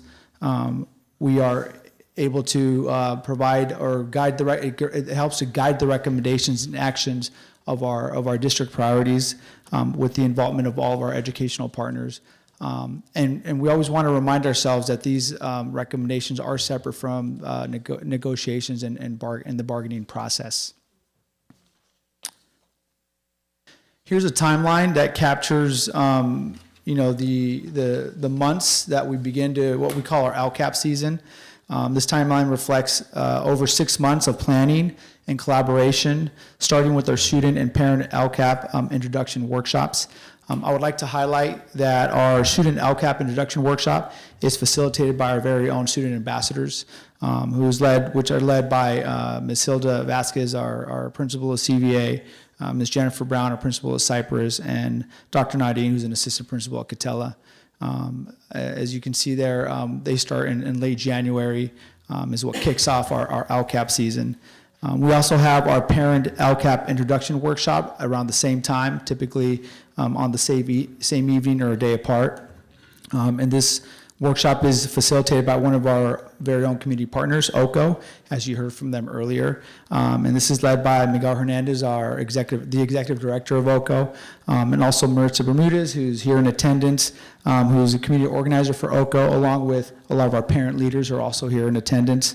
Maritza is also one of our parents here in our district and a part of a few other committees, LCAP steering committee, our coordination team, things like that. So we owe a lot of gratitude to both our ambassador program and our community partner in OCO. So as you see, we started in January. Here we are today, 6 months later, at our June 4th LCAP public hearing, and it's going to be followed by next week on June 12th, where we're hoping our Board of Trustees is able to approve our LCAP. To take a little bit of a closer look at some of the things that are happening during that time period, those 6 months, here is a snapshot of our steering committee dates. So the steering committee is comprised of quite a few folks, and momentarily we'll be acknowledging a lot of the folks that are a part of our steering committee, but they do start also in January. Typically, we have it a week to 2 weeks before each of our gatherings. We have 5 gatherings for the LCAP process, which I'll go over momentarily as well. And again, this is where a lot of the planning takes place, where a lot of the vetting and the work to continuously improve our LCAP process will take place as well. As you heard from some of our parents and some of our students, although there's always room for growth, there has been some improvements, and that's what we strive for, is always looking to continue to improve, at the same time open to the feedback and what are those areas of growth that we still have. This next slide is, again, going a little bit deeper into our engagement process, starting, as I mentioned earlier, with our parent workshop and student workshop. And then that's followed by 5 meetings. Typically, they're about an hour and a half long. They start at 6 and end at 7:30. Our first and last meeting, the one that we had on February the 6th, and then not too long ago, April the 24th, are larger group gatherings. And typically, we kick those off with a dinner for our families, and all of our partners that are involved. It's been a taco, what we call it, taquero, okay, a taquero, and for the rest of us. And then in between, we have our focus group meetings. So that's where we split into our 4 different focus groups. And again, a lot of folks that are behind the scenes on that, and I'll mention momentarily before I hand it off to Dr. Sadhu. So, and last but not least, again, this was mentioned earlier, our parents and students from OCO came up and spoke to a lot of the work that goes into supporting our parents with the LCAP process. And it was really nice to hear the testimonies of the impact that has had on many of our parents. And here we have a snapshot of the sessions that are provided by OCO to all of our parents and caregivers to help provide a space after each of our meetings, each of our 5 meetings, a space to debrief, to continue building capacity around LCAP, to answer questions, to bounce off ideas, to go deeper with the data that they're analyzing, preparing for the recommendations that they're gonna make, at the end of the day, to ensure that all voices are heard. I would like again to recognize our OCO organization who's here, and you heard from earlier, for all of the work that they do in ensuring that this happens. Also, I just want to, before I hand it off to Dr. Sadhu, just take a moment to acknowledge some of our other groups. Again, going back to our student ambassadors who are integral to this process, as well as they're at our sites helping with recruitment, partnering up with other student leaders on campus to help with that recruitment of students. As you see, typically our sessions are well attended by students. Advertising, providing the sessions, the student introduction workshop, and then also a huge thank you and a large amount of gratitude to our site admin, our staff from HR, the business department, ed staff, our unions, and our classified support staff from both the school sites and here at the district. All of these groups mentioned are either helping to advertise, they're a part of our steering committees, they're facilitating our LCAP focus groups during the educational engagement process, and or planning all the logistical pieces that goes on behind the scenes, from setting up the spaces to translation services to transportation services, to the taco dinners and everything. So just a large amount of gratitude to all of those folks that work hard and tirelessly behind the scenes. And with that said, it now gives me great pleasure to hand it over to Dr. Sadhu, our Director of Learning and Development, to provide an overview of the focus group recommendations. Thank you, Mr. Saldivar. At this time, so we're in the home stretch, okay? I'll be reviewing the LCAP focus group recommendations. Through a collaborative and inclusive process, our educational partners came together to analyze student data, reflect on student needs, and identify key priorities for the 25-26 LCAP. Before I summarize each group's recommendations, I'll also review the specific focus group I'll review the specific focus of each group and how their work aligns with the 8 state priorities. I'll then conclude by sharing the final top 3 LCAP recommendations that emerge from our collective decision-making process for the upcoming school year. Okay, so here we go, and those are some pictures. All of the pictures that we have for our portion are from the 24-25 LCAP educational partner engagement process, so I hope you enjoyed those as well. So focus group 1, again, focused on conditions of learning, which you heard earlier, which aligns with state priorities 1, 2, and 7. Priority 1 is our basic services. This includes access to fully credentialed teachers, reducing teacher misassignments, and ensuring students have access to materials and facilities to support their learning. Priority 2 is the implementation of state standards, which ensures all students receive instruction aligned to California's academic state standards. And priority 7 is the access to a broad course of study, which you heard earlier from Ms. Kwan, making sure students have meaningful access to a wide range of required subject areas that prepare them for college, career, and life. So in summary, focus group 1 prioritized, number 1, integrating English learner or plurilingual students in CTE instruction so that CTE teachers and curriculum specialists can create more opportunities for our plurilingual students to build both language and workplace readiness skills, supporting safe and modern learning environments through facilities modernization and oversight, and increasing the number of school counselors to expand academic and social emotional supports for our students. These priorities reflect the group's commitment to creating equitable, future-ready, and supportive learning environments by aligning language development, career preparation, student wellness, and safe facilities as foundational elements of student success. Trying to go a little bit faster, sorry about that. Focus group 2, focused on student outcomes, aligning with state priorities 4 and 8.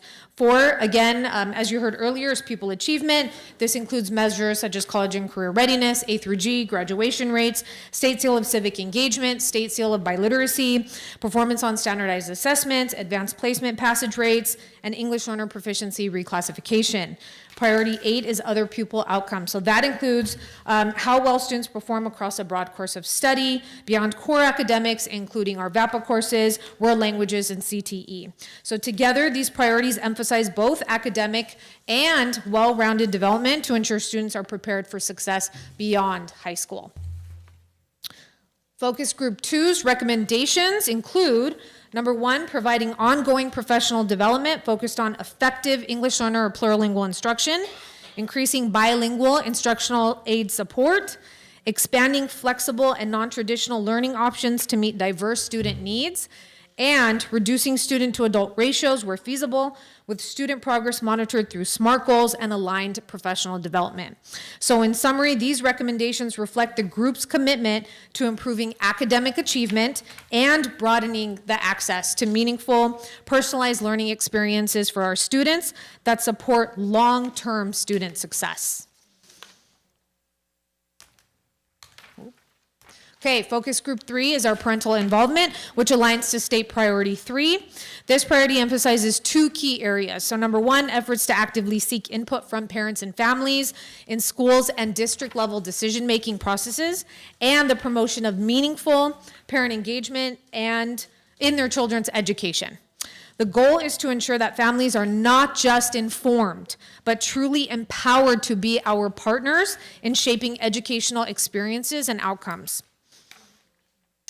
And then you can see focus group 3's final recommendations included developing a comprehensive family engagement plan, offering events at varied times and in multiple formats to ensure equitable access for all families, and coordinating culturally responsive parent education programs. And there's one more, providing safe, inclusive spaces for families and students on our campuses to strengthen relationships through restorative practices and community partnerships. These priorities reflect the group's belief that authentic family engagement is essential. It is very crucial to building trust, fostering connection, and supporting student success at every level.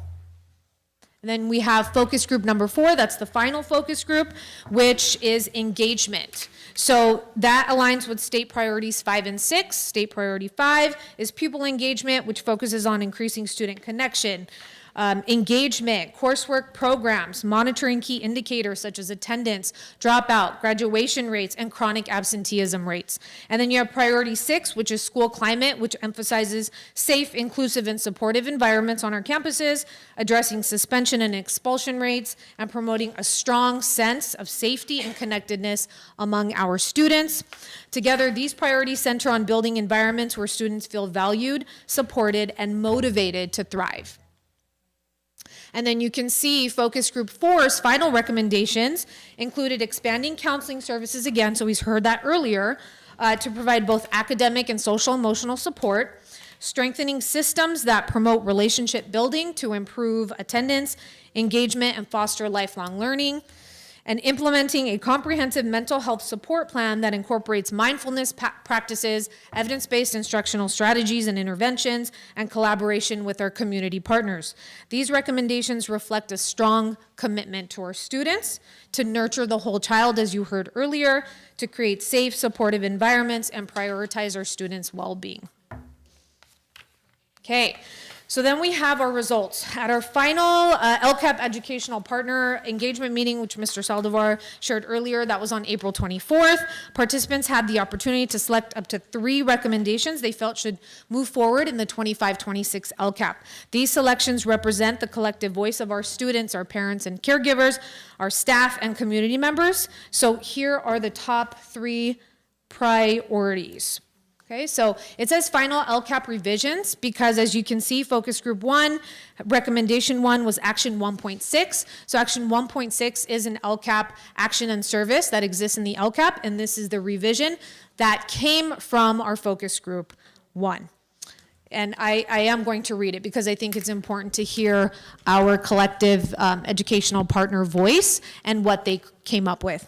So it says improve placement, instructional practices, and monitoring of English learners, plurilingual students, including long-term English learners, LTELs, by increasing student voice, 21st century skills, and technical skills through intentional implementation of the 4 principles of the English Learner Roadmap, which is assets-oriented and needs-responsive schools, intellectual quality of instruction and meaningful access, system conditions that support effectiveness, and alignment and articulation within and across systems. Through these actions, AUHSD advances the vision of the EL roadmap by ensuring plurilingual students fully and meaningfully access and participate in a 21st century education that results in their attaining high levels of English proficiency, mastery of grade level standards, and opportunities to develop proficiency in multiple languages. To further support this work, AUHSD will strengthen collaboration between our plurilingual teachers, CTE teachers, and curriculum specialists to integrate career-related competencies into English language development courses. And this integrated instructional approach will provide plurilingual students with opportunities to build academic language and workplace readiness skills concurrently, connecting language development with real-world career preparation. Focus Group 2, as you can see, this is recommendation 3 from one of the previous slides. Action 1.10, reduction of class size, hiring and retaining teachers. So this is the revised LCAP action or service. The district will reduce class sizes, hire and retain teachers, and provide ongoing professional learning and collaboration opportunities that strengthen student-teacher relationships, support inclusive and engaging learning environments, and enhance teachers' ability to know student by name, asset, and need. In addition, AUHSD will reduce student-to-adult ratios where feasible by specifically decreasing class sizes and increasing behavior intervention assistance or aids and paraeducator support in core academic subjects. These efforts will target improved outcomes for English learner or plurilingual students and students with disabilities, with student progress monitored quarterly via SMART goals and instructional practices refined through site-based professional development. And then last but not least is Focus Group 1, Recommendation 3, and Focus Group 4, Recommendation 1, which you heard earlier. Both are counselor access and expansion. So this is the revised Action 3.3, counselor support. School counselors and support staff will develop and implement standards-based school counseling programs that monitor student academic progress, deliver support services, and support the Anaheim Pledge to ensure students, with an emphasis on low-income foster youth and English learner plurilingual students, graduate and prepared for post-secondary options. The district will adopt national counseling standards, provide appropriate professional learning, and monitor the implementation. Number 2, reduce student counselor ratio, adding where feasible and or maintaining counselors in order to increase counseling services provided to our students. Number 3, continue to support schools with providing each student with an individualized 6-year student academic plan that is college and career aligned. And number 4, support a comprehensive transition plan for all 7th and 9th grade students, as you heard earlier, new student orientations, campus tours, and our Link Crew program. And number 5, ensure that McKinney-Vento foster youth English learner plurilingual students and low-income students are enrolled in appropriate, as you heard earlier from Ms. Kwan, appropriate academic programs, including credit recovery, A through G, AP classes, summer school, tutoring services that they may need. Transferring youth will be awarded credit for all work completed, including partial credits. So these 3 recommendations reflect the diverse needs of our students across multiple dimensions of their educational experience, from access to academic and social emotional supports through our counselors, to strengthening staff-student relationships, and expanding targeted programs and services for our English learner plurilingual students and our student groups. Together, they highlight the shared priorities that our educational partners created and the commitment to ensuring that every student receives the support they need to thrive. The most promising part of the entire experience was witnessing our educational partners come together and engage meaningfully in the work. At our final LCAP meeting, we were honored to hear from 2 parents who shared their personal experiences with the LCAP process. One is Mrs. Lascano, who is here tonight again, that you heard from earlier, and then Mrs. Jankovic. So I just wanted to recognize both of them again. They spoke powerfully about how the process not only deepened their engagement, but also highlighted how their voices contributed to the decisions that support students and improve outcomes. It was truly a privilege to hear their reflections and see firsthand the impact of authentic parent involvement in shaping the future of our schools.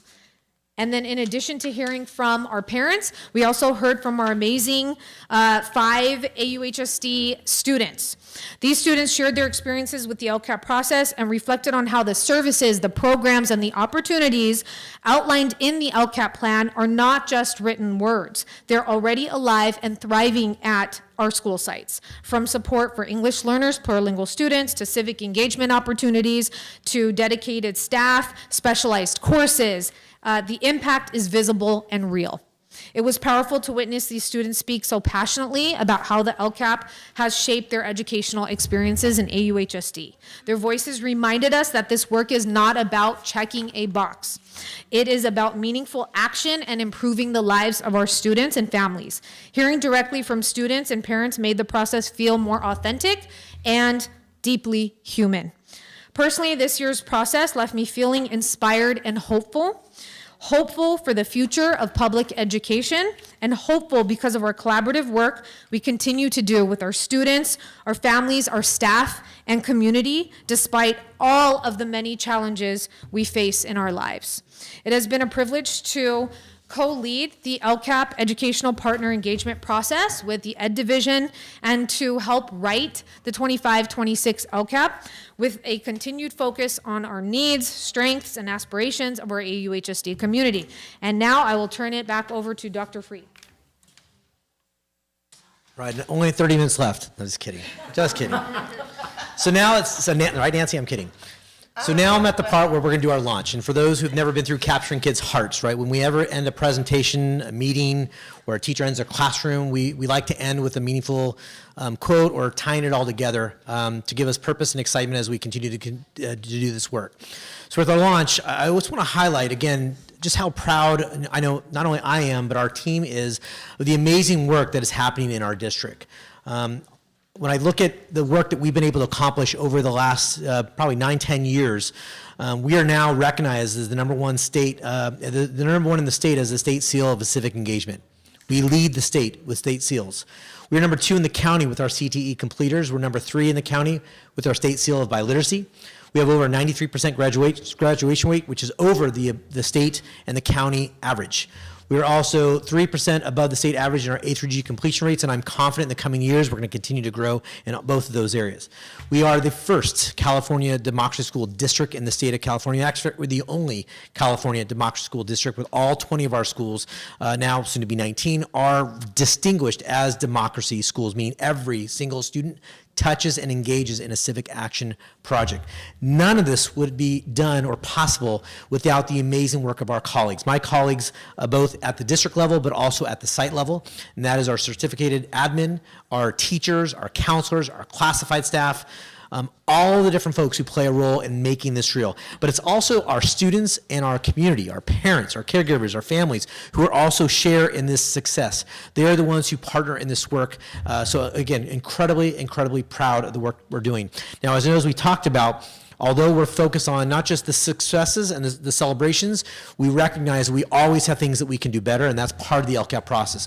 Finding those areas where we want to continue to focus and put that spotlight on to continue to grow. And so I'm confident with the same groups of people that I just recognized, we will continue to make the improvements that have been determined as priorities by our community. And again, to quote in our launch, Pedro Nogales, he's one of our friends and partners in the district. There's a quote that he speaks of that's at the core of equity. Understanding who your kids are and how to meet their needs. You are still focused on outcomes, but the path to get there may not always be the path for each one. And so this is what the LCAP talks about, how we can create actionable steps that, yes, may holistically approach all of our students, but then with intentional targeted supports, interventions, and approaches to first best instruction that'll close the gaps for very specific students who are furthest from those opportunities. So with that, I close our presentation with 6.1, 6.2, and I now open it up for questions or comments for our team to entertain. Thank you. Yes. Yes, thank you so much for the presentations, all of you. I know it took a lot of work to get to this point, not only through the meetings and all, the preparation to put this together, but then you have to put it together. And I can't imagine the the time it takes to do that with everybody involved. So I'd like to open it up to anybody, starting at Ms. Smith. Do you have any questions or statements? Well, this was very comprehensive, but our parent, Miss Amy, that spoke, would you put your hand up? And I want to tell you how pleased I was to hear you say that you never gave up. That is such a big key to success in life. Don't give up. And for all of you wonderful parents and family members, thank you. Thank you for your input and being with us and part of this whole journey that we're all on. And I'm just gratified to have you in our lives. Thank you. Mr. Hoshi? Yes, well, first of all, one of the terms that we use in education a lot is Kaizen, and it loosely translated means continuous improvement. And it's been really exciting to be part of this process and to see the improvement that we've made in the LCAP process over the years. So I'm really excited about that.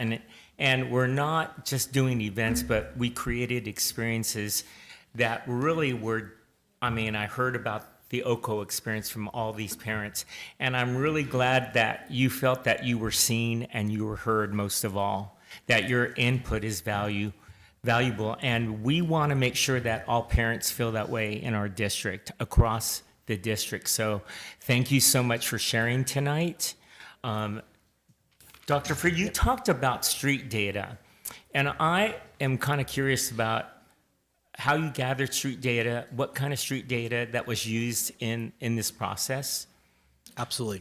So just to make sure people understand what street data is. So we talk about satellite, map data, and then street data. So satellite is more just like you would picture it, right? It's larger data trends that you would see. So for a school, they may look at the grade distributions of the school as a whole, right? How many students are earning A's, B's, C's, and D's? That might be a satellite.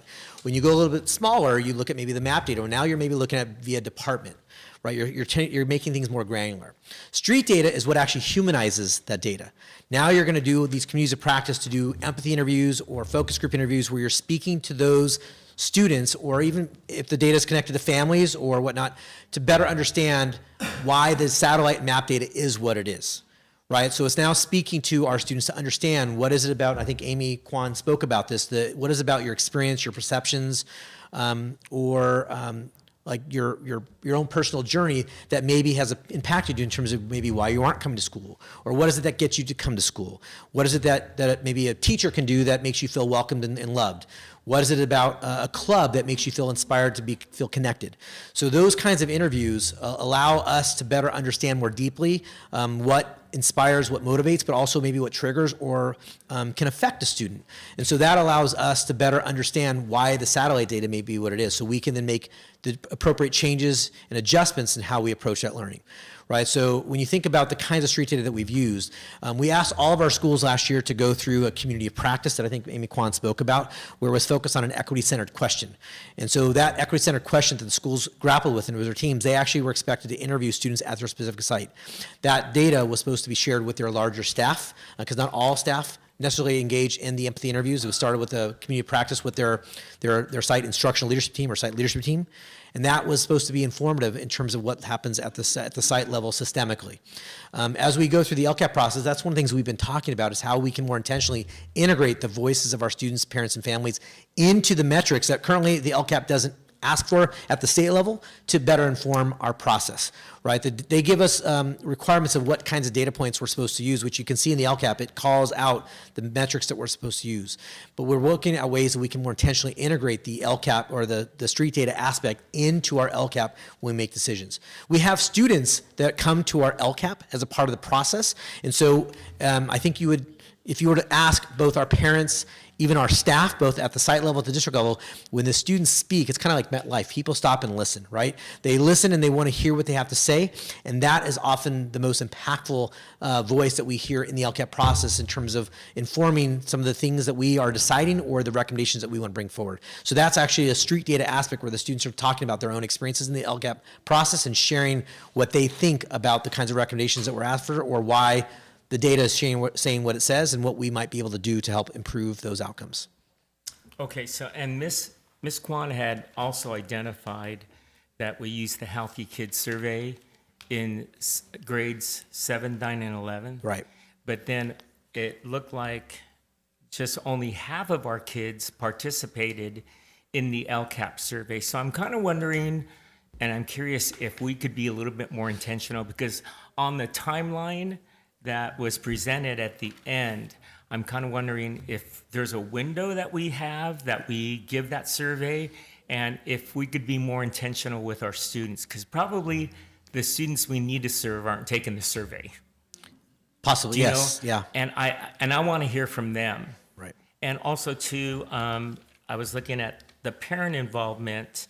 You know, I mean, most districts, I'm really glad that we have this opportunity. We have parent workshops and we have student workshops. I mean, the student ambassadors are a good example of how they recruit kids from their school to be part of the process. So again, I want to acknowledge Ms. Vasquez and Ms. Brown, Dr. Nadine, because the kids are very intentional about recruiting kids, as these parents are about getting more parents involved.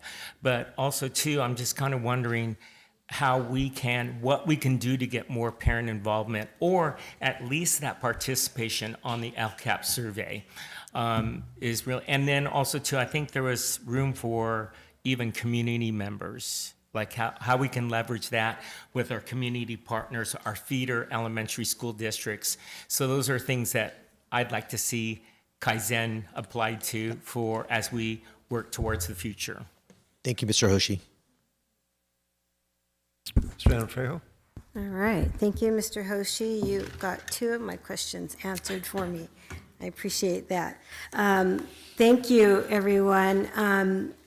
As trustees, we're tasked with, reading the document and we do read the document. But tonight, you all made this come alive. We say this is a living document, and this process and the work that gets put into it, you brought it life and you brought it meaning. It's not a check of the box. It's really what we all are doing here. So I really appreciate the testimonials from the parents and the student that came up, and the testimonials that the students gave at the process. I try to attend the process, at least one of the meetings, so I can kind of go into all the rooms and listen to, the buzz. And I really saw a change this year with the engagement. I have been asking every year, are our parents really understanding? Because even as a trustee, and I've been trustee for many years, the edu-talk is still hard. It's still difficult, even in reading the document, like, okay, what was that? What did that mean? What is that, the abbreviations. And so I'm really, really pleased to hear that we partnered and we're giving our parents a safe spot. I love that, to debrief, like, what did we talk about today? Because a lot of times you're sitting in a meeting and you think, you don't want to ask that question because you think, you might be perceived as, just not understanding. And so I really am glad to hear that we've really gave you an opportunity to learn about this process so that you can speak up authentically.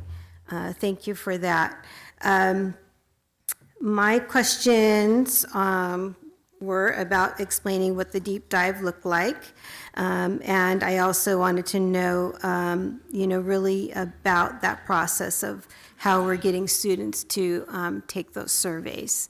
And not a question of why 50% so much as how are we giving them an opportunity to take that test. Maybe it's an exit slip or something in a classroom, and ways that we can get more participation for that.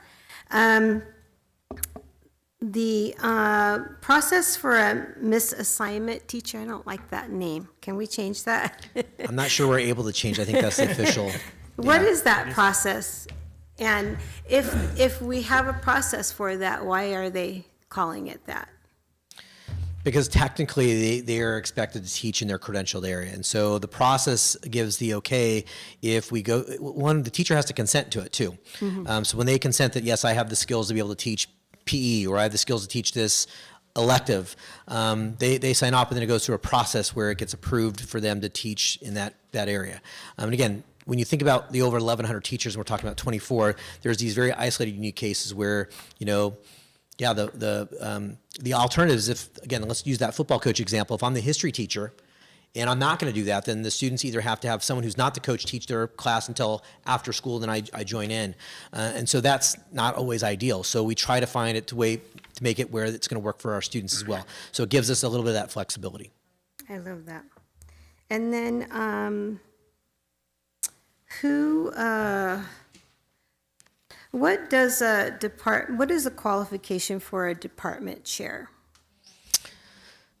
So a department chair, they are a teacher that often is serving within a department, right? So like math teacher could be a math department chair. They go through an interview process. We actually have a job description that was developed in partnership with our teacher union. So Brad and his team have met with ASTA to develop the department chair job description that outlines their expectations.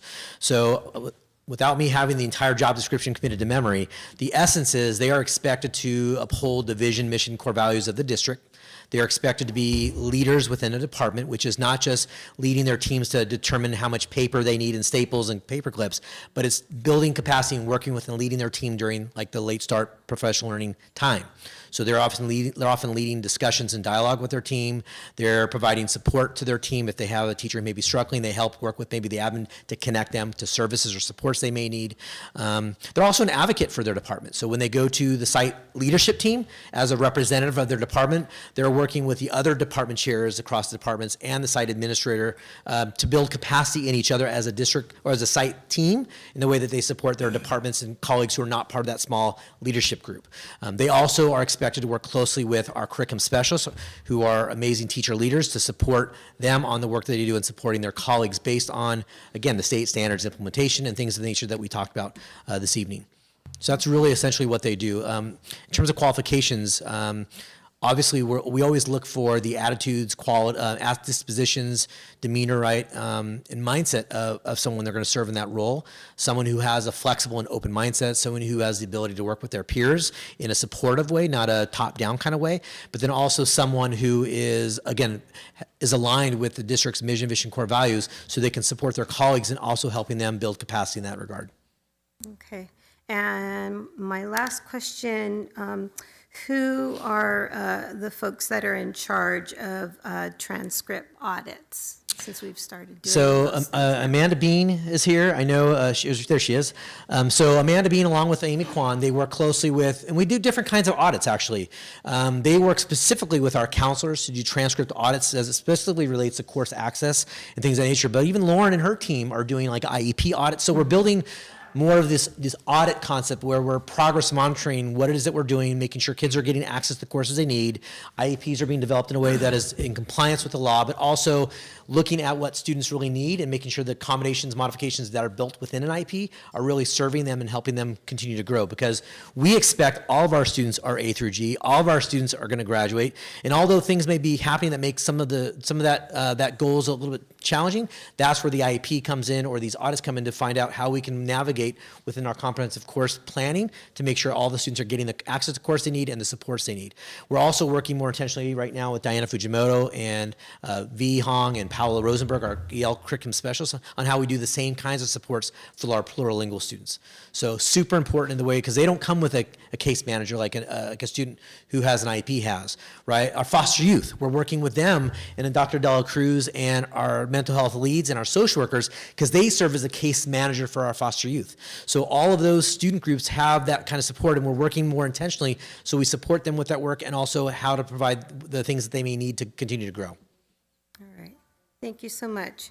I appreciate it. And my last question was answered by Amy about how we're really disseminating this LCAP process and what you all are doing, and how that's disseminated to the rest of the staff out there. So I really appreciate it.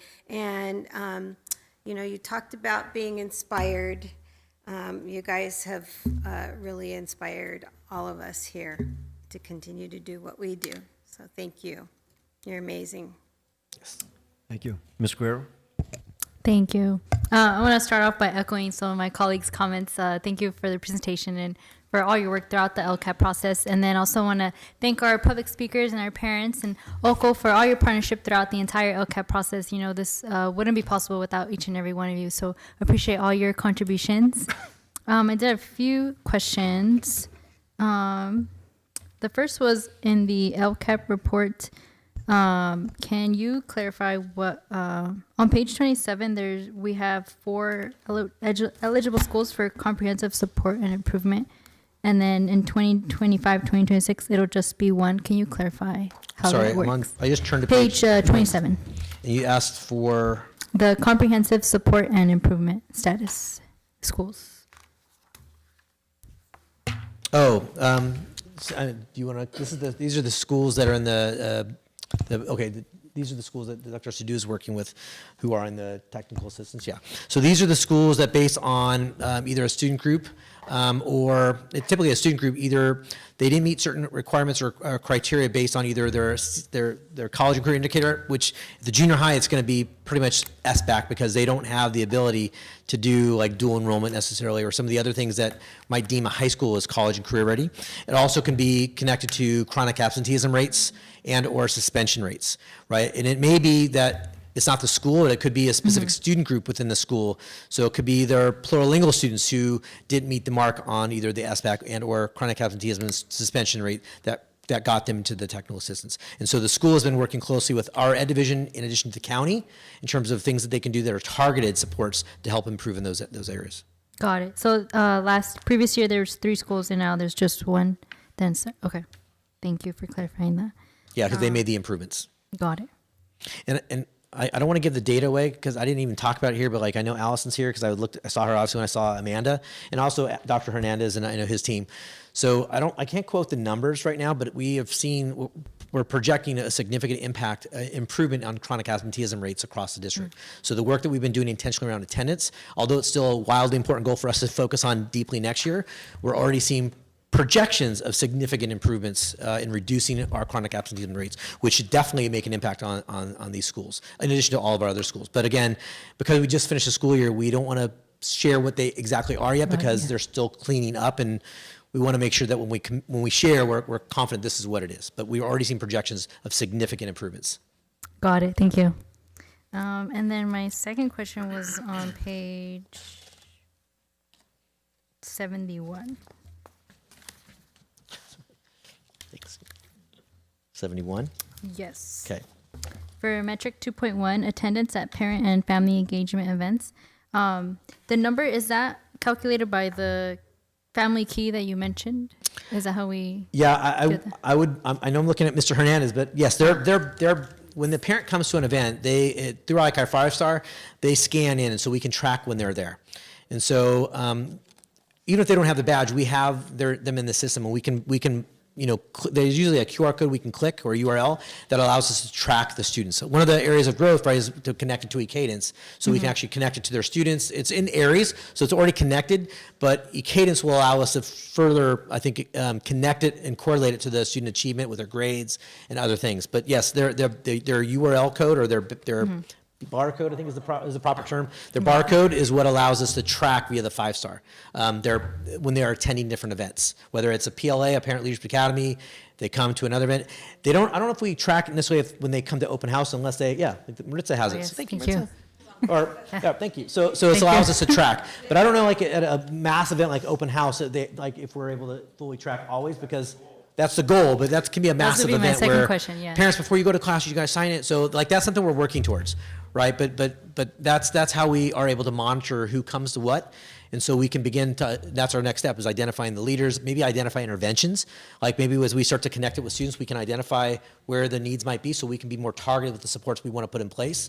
And then also correlating to student success, right? Because that's the whole idea is we know the more engaged our families are, the likely the more successful their students will be. Yes, I'm looking forward to that. I really like the idea of being able to track that more, and also like tracking parent engagement, not just like in meetings and stuff, but maybe like athletics and stuff, because we have a lot of very active parents in various groups. So trying to touch them all and make sure that they know about all the opportunities available for all of them.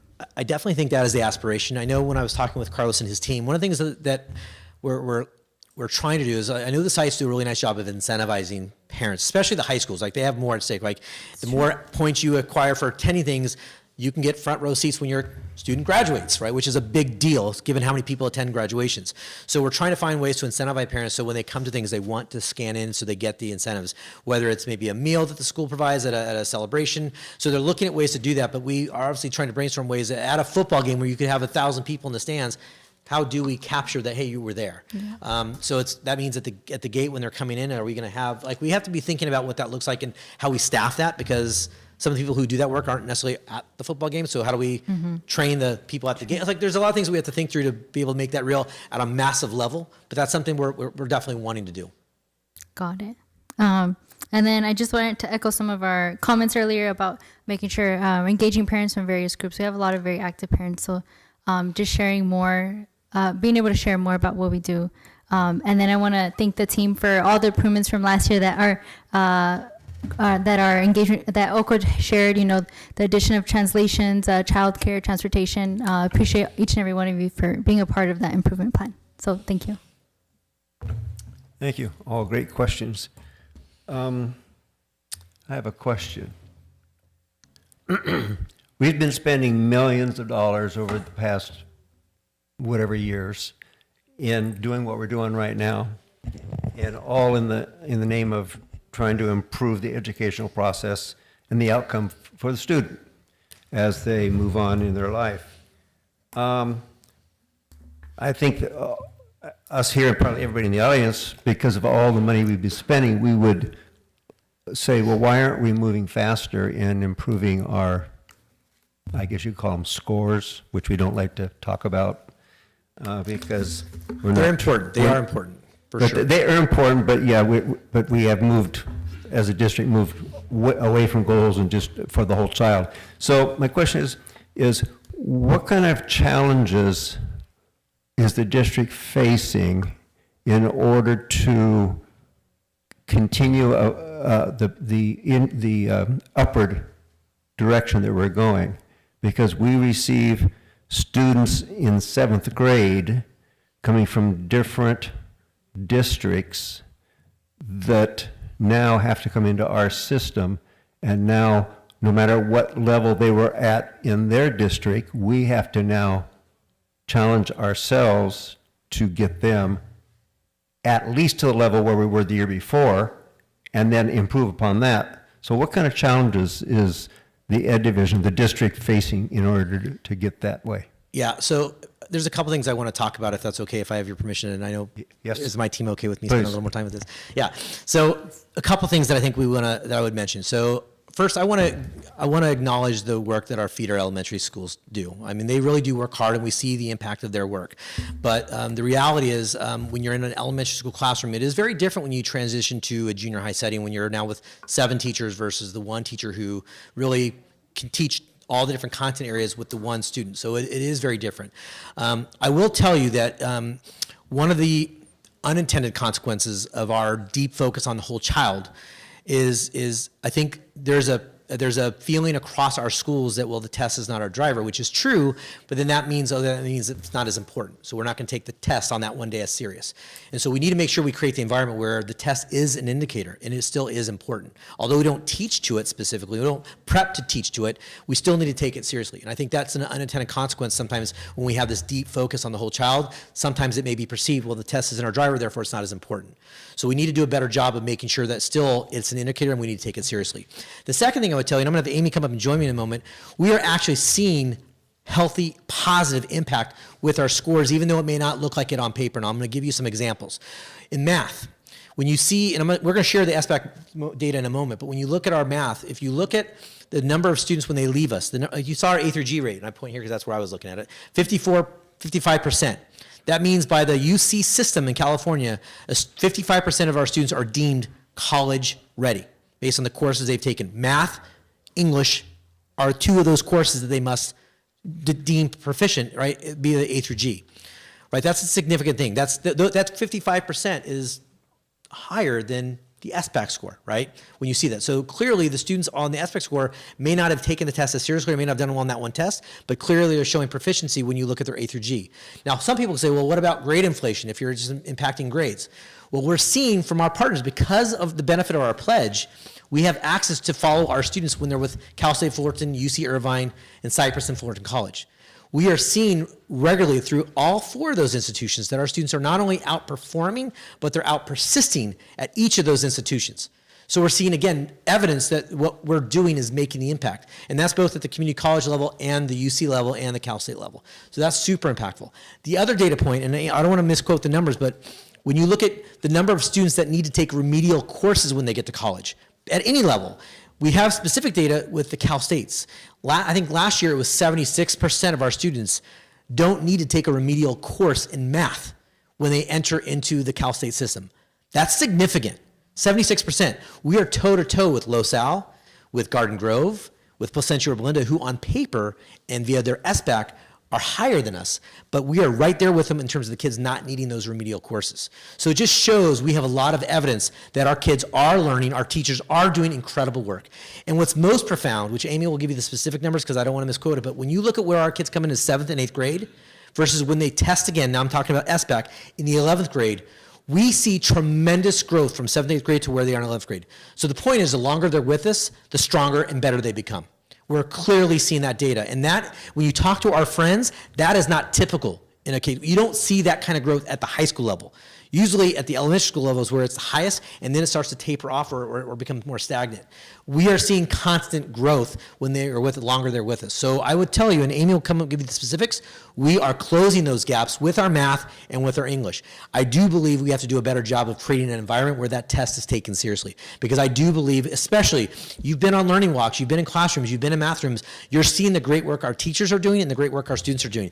I've seen the performance task assessments via the capstones. I've been to multiple capstones, as has our ed staff team, as we visit our schools. You're seeing PTAs that represent math and represent ELA classes and history classes. So you see evidence of high rigor taking place in our classrooms. Yet the SBAC scores don't always reflect that what we're seeing. But you're seeing in other metrics exactly that impact. So I'm gonna have Amy, if it's okay, share specific data around the SBAC that shows the incredible growth that our students are making when they're in the 7th grade versus when they're in the 11th grade, just to show the impact of what we're doing to grow their skills and their access to that course content, and going back to the local indicator, the way that we implement state standards. So Amy, you wanna share that piece real quick? So I get to be the person tonight to call out our test score numbers. Even though we say our test scores are not our drivers, it's still important for us to look at, and we do believe that.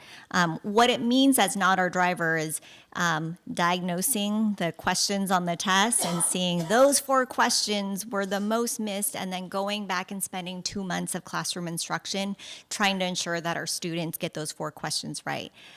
Instead, what we believe in is a system of performance task assessments in which our teachers help curate and uplift student voice and develop the 5 C's and the technical skills. So using the test scores to diagnose topical exposure to our students is a strategy that we do in AUHSD. And so if we take our test scores and look at it by grade level, so our students test in 7th grade, in 8th grade, and 11th grade.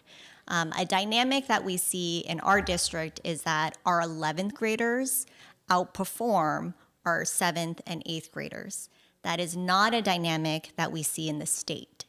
So in AUHSD, our students in ELA are nearly 18% higher of our students meeting and exceeding in ELA in 11th grade than they are in 7th and 8th grade.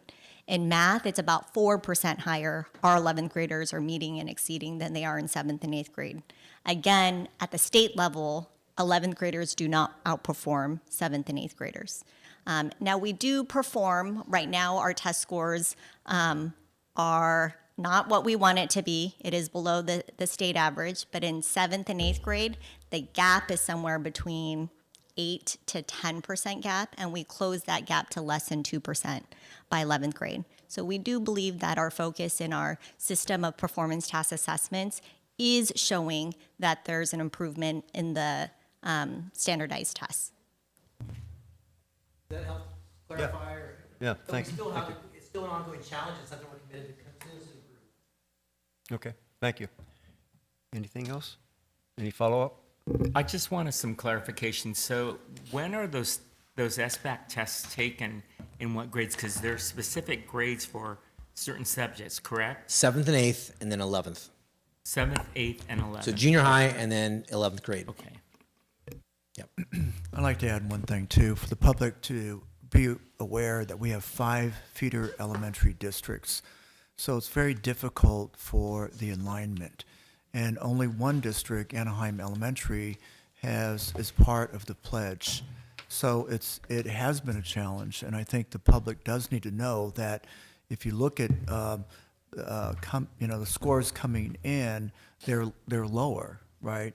The longer that you stay in AUHSD, both in ELA and math, despite us not teaching to the test, the scores are actually rising.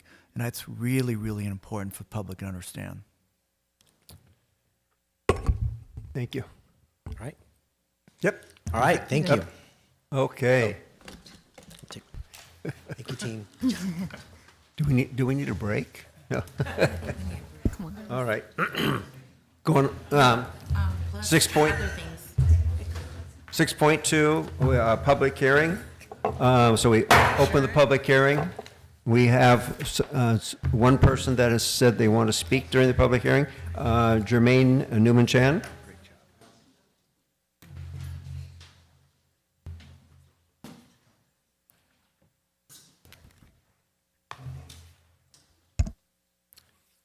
And this is on the local control and accountability plan.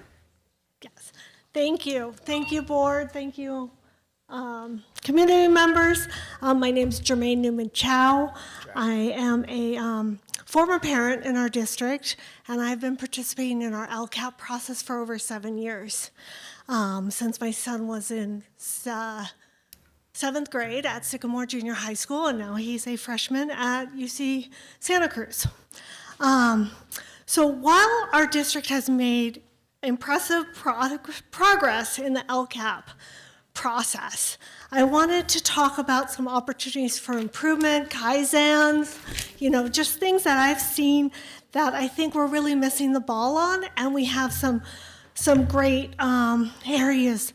Our focus talks about focusing on our students and our community and our schools at large.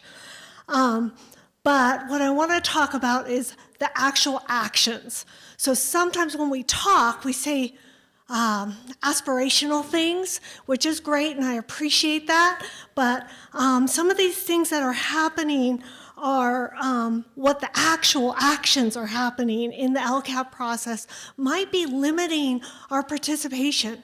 So just as an example, this year alone, we had approximately 300 people participating in LCAP, where last year we had over 600. So we've had a 50% drop in participation in the past year in the LCAP process.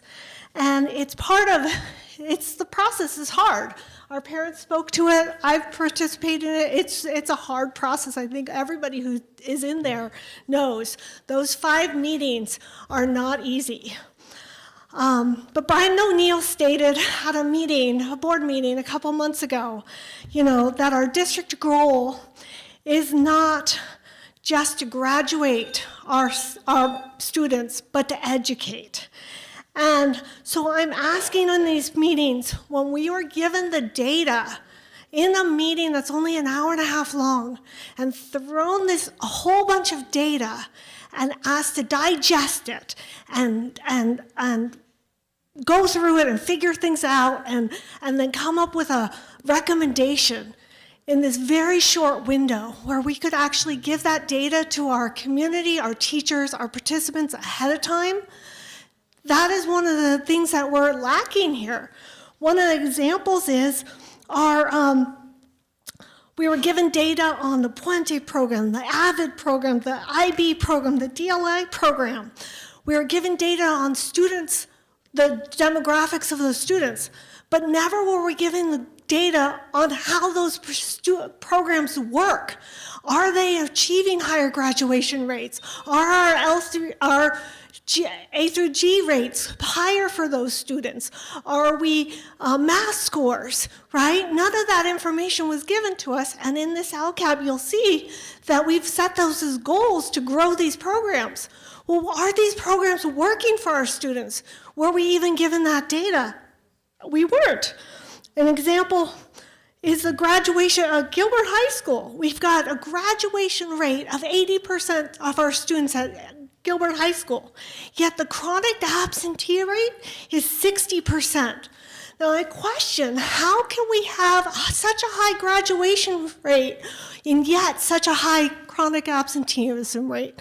Our math scores, our CBAS math scores at Gilbert High School are 0%. 0% of those students, those 11th grade students who are graduating out of Gilbert are not passing this test. And I guess you got different methods of measuring and everything, but if you really want us to focus on improving this process and giving us a trust level with our families and our community, we need to have a more holistic approach where we actually have time to look at this data and really analyze it, because I think we're just trying to push it through, and we have a lot of programs in here that are not engaging with our parents and our families. We're talking about counting parent engagement at football games.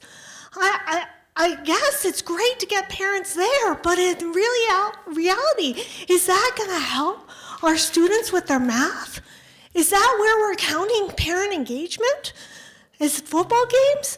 We really need to get our parents at the schools. Earlier this year, this board voted in our family engagement policy to actually teach and provide educational resources for our families and our community members on how to read our SARCs, our school accountability reports. And that's the data that we use on the dashboard that helps us with, and we're not doing those meetings. We haven't done it. We have our community Ms. schools, which are Newman-Chow. great. Ms. Newman-Chow. Yeah. We've been very I generous in your appreciate time. it. I really appreciate it. Thank you for listening to me. Thank you for having my input. Thank you. If you have other concerns, please forward them to the Ed Division. Please. Thank you.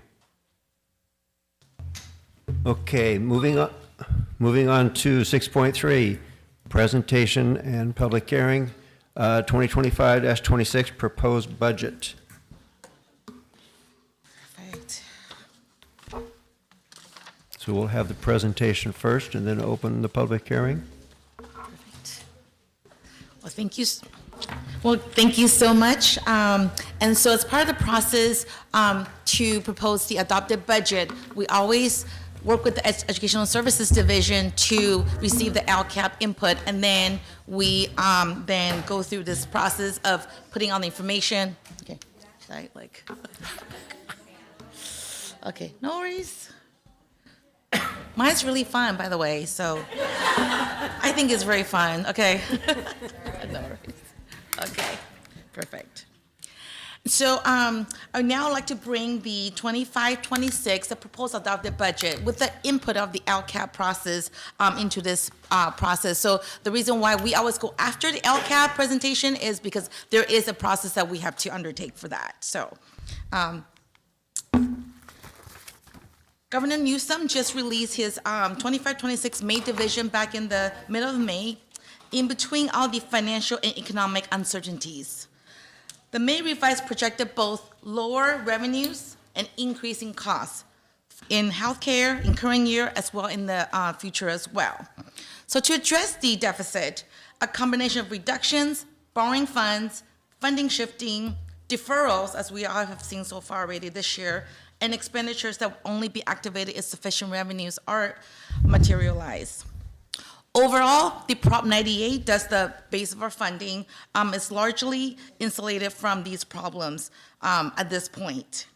The big three revenues, that's the personal income tax, corporate tax, and sales and use tax in California, they're projected to be lower by $4.8 billion over the 3-year budget window, even compared to the budget that was released back in January of 2025. So just kind of taking account of that. There's significant emphasis on federal policy and the impact on California foreign trade, tourism, as well as immigration. And so this time, there are a lot of risks to the overall economy at this point and the state budget. As you guys all have seen, the stock market is extremely volatile. I mean, it is up and down every other day, as we can see. I think recently it's been a little more stabilized, but it has been extremely volatile. And that will impact greatly to the projected state revenue as well. The California unemployment rate is projected to increase as well. So the overall U.S. unemployment current rate is about 4.2%. California has always been a little higher at 5.3%. So that is not a good number. We want most of our people to be working, right? So they are anticipating cuts to key federal programs, and I'll be talking about that shortly. And this will increase pressure for the state to backfill the losses in federal funding with state dollars. And that's what we are anticipating as a possibility.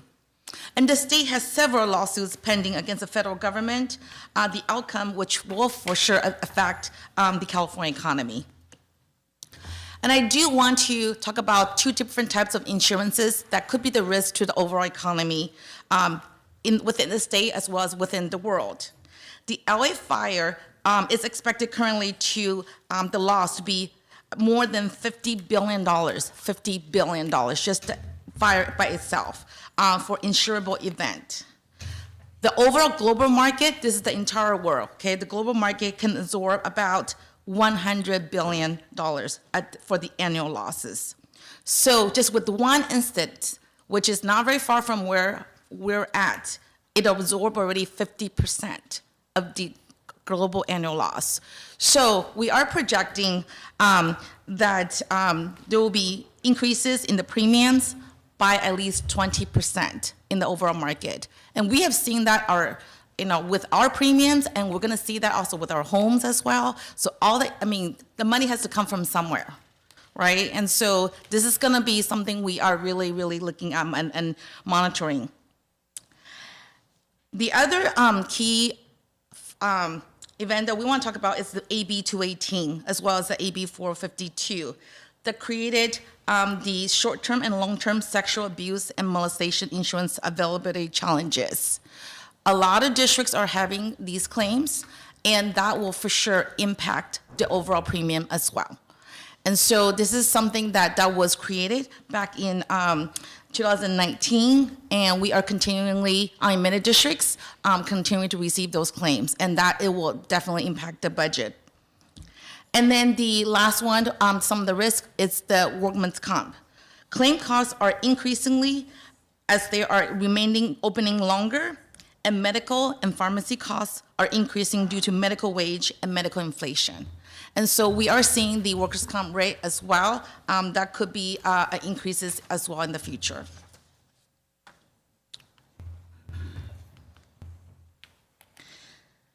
So with the proposed federal education budget, so the non-defense spending side at the federal level is reduced by $163 billion from the 2025 level. So the federal budget starts October 1st, and so that's considered the 2026 year. So, and I'm gonna have a chart to show you that as well. So that's when we talk about the reduction from the $163 billion. The president proposed to maintain Title I and special education funding, and the proposal is also for the K-12 to simplify the funding program into $2 billion for 18 consolidated formula and competitive grant. The proposal eliminates adult education as well as eliminate Title III and migrant education. And so now we'll share with you how much federal dollars we receive for our district, how much could be impacted for us. As you can see here, this is what we are, for the 24-25 grant award, this is how much for our current, this current fiscal year. So the first one is the IDEA, and that's for special education, as well as the IDEA mental health. So total is about $6.3 million, and we are right now, given the proposal, we are certain that money will continue. And then the next pot of money that is likely to stay is a Title I, and it's about $8.54 million in that pot. Now, the Title III that is on the chopping block, about $869,000 for our district. That includes a Title III English language learner, as well as a Title III immigrant student program. So total, what's being proposed, we are certain only about $15 million out of the $41 million in our budget currently. That is quote unquote secure. The big part, for example, the National School Lunch Program, that's Fund 13. We have not heard if that's on or off on the chopping block right now, but we just want to make sure that we share this information with the public, that is a possibility. So the green ones are likely to stay, and the red is likely to go away. But overall, total, our budget is about $41.5 million for the federal revenue at this point. And based on the OCDE guidance, they have asked us that we are allowed to currently budget for these programs into next year, into the 25-26 budget. So these are the numbers that we are budgeting for that. So if there's any changes, we will be adjusting those. And so I want to share what the federal budget calendar, what it looks like compared to California's, because we never had to go into this detail because we always been pretty, we've been budgeting the same amount, right? In the really bad budget years, back in 2008, back in 2012-13, there were possibly maybe a 10% reduction that they asked us to reduce. But this is a completely different ballgame that we're in right now. So as you can see, the number of times the Congress actually passed a budget on time since 1974, so that's about 51 years ago, it's only been 4 times. The number of times the budget resolution has been late in the last 49 years, 30 times. And there was been 4 times the Congress has to pass a full year continuing resolution to fund government. So it's probably unlikely, because the federal year starts October 1st, that we'll have a budget by then. But in the meantime, this is the information that we are going to budget for now. And then once we know what will happen, we will probably bring those adjustments at the first interim report in December. And we're hoping by then we would have a better numbers from the federal government. And our goal is hopefully we don't get as much cuts as what we're anticipating at this point. So the federal budget, we are budgeting all the ones that we currently have. Because there's a lot of uncertainties in the federal budget, the state has proposed 2 categories of one-time dollars. The first one is the Student Support and Professional Development Discretionary Block Grant. So this was proposed back in January and has been reduced by about $100 million to $1.7 billion. And our projection for our district is about $7.4 million. At this point, we were advised not to budget this dollar amount because there's a lot of uncertainty at the state level. So we will bring back this number once we know for sure if this is going to happen or not. So hopefully by July, hopefully middle of July, we would know. But this is something that we do want to present to the public, but we do also want to be aware that this is not currently in the budget because there's just too much uncertainty. The next pot is the Learning Recovery Emergency Block Grant, and we are projecting a $6.8 million for this block grant. This is also one-time dollars, and currently we are not budgeting for this in 25-26. So if we do get both pots, that would be great. But right now, given the uncertainties, we have been advised not to budget these 2 pots of one-time dollars. And it is just not in our district, even though we think we are extremely special, but the declining enrollment is prevalent across the entire state of California. About 76% of all counties within California are experiencing declining enrollment through 2033-34. And of the 44 counties that are declining enrollments, they're projected to be down by about 600,000 students. And the other about 25% of the growing districts, they're only projected increase by 14,000 students. So you can see the big contrast. Unfortunately, you can see the chart there. The blue bar, that's the lowest one, that means that with the biggest decline is LA County, followed by Orange County. We are projected to decline by about 16.1% between current year into the 2033-34. So we are continuing to decline, and the entire state is continuing to decline. And this is the projection, the enrollment trends for our district. The blue bars are the ones that already have occurred. The green bars is moving forward. And so last year, in 2023 to 24 to current year, we have projected, that drop already has occurred, about almost 1,100 students. So between 2023 to 24, we have dropped about 1,100 students. We are projected to continue to decline. Next year, we're looking at about almost 1,250 students, followed by about 1,000 students. Then the drop seems to be taper off at about 844 and then 824. And so this is a chart that we have used multiple softwares to project for these enrollments. And our goal is we do better. So then, Karen and I, we want to be wrong. We want to have less decline than what we projected. But so far, the numbers has been within extremely close. But this is what's happening across the state and especially in Orange County as well. So we want to make sure that we are on top of tracking these enrollment numbers and also tracking the attendance numbers, which we are doing as well. And as I have spoken about the entire state for California as well, as well as across the U.S., the health and welfare cost continues to increase. As you see in this chart here, this is how much we have spent from 2009 until what we're projecting into 28-29.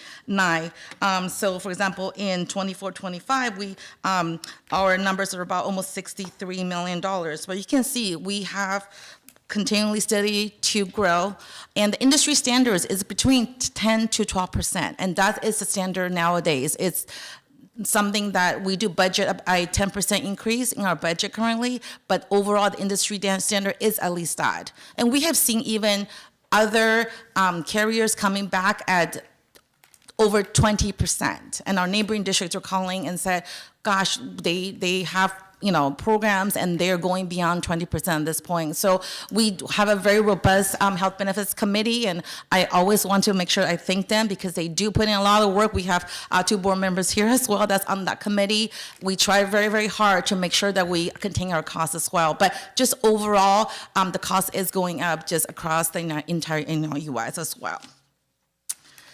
The next chart here, this is the STRS and PERS. So this is something that I wanted to share. And so we are continuing to go up, but we are kind of like tapering off a little bit. The rates are stabilizing at this point, for example, with STRS.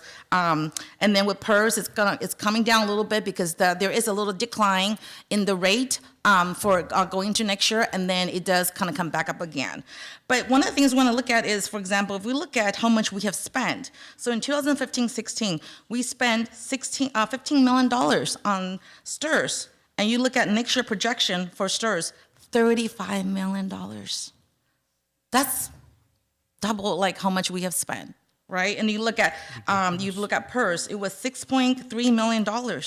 And in 25-26, $22 million.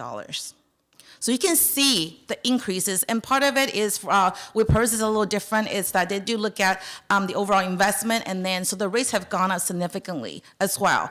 But this is something that, this is the employer contribution, and then the employees also pay their share as well.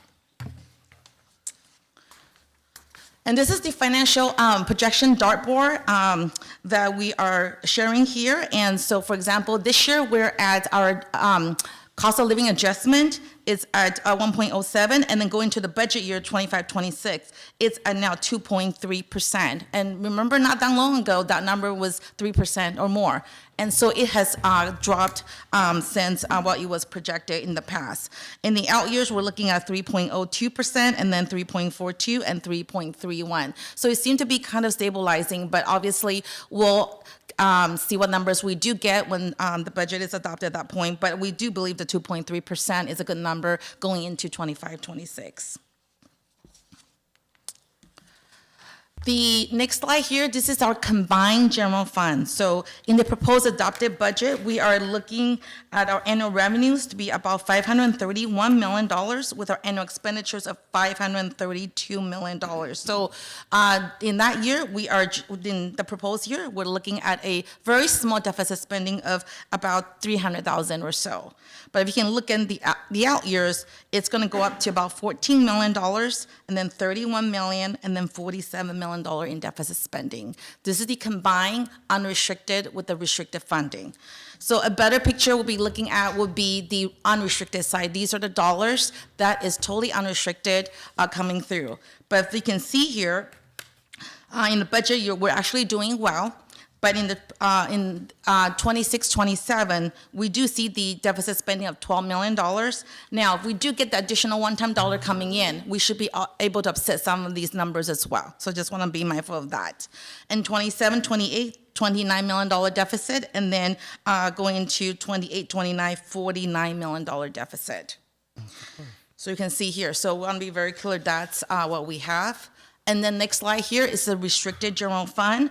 As you can see here, we're now, our revenues and expenditures are getting a little smaller. The reason why, we had so much one-time dollars since COVID that has happened, over $250 million in our district just from all the different COVID dollars. We do want to share a fiscal solvency statement with the board. So in preparing for the 25-26 budget, the board acknowledges its fiduciary responsibility to maintain a fiscal solvency for the current year and the next 2 years. We are projecting that we will anticipate $12.1 million in ongoing budget reductions in 26-27 and $29 million in 27-28 in order to maintain fiscal solvency. So this will be on the unrestricted side. We also have set aside fiscal commitments for our staff, as we understand it's extremely important that we keep the staff we have. We have $72 million set aside in our commitments in our ending fund balance to support our staff. We do wanted to share with the board and with the public that we have, since we passed a bond, so back in just last year, we do have $24.6 million that will be coming back into the unrestricted general fund.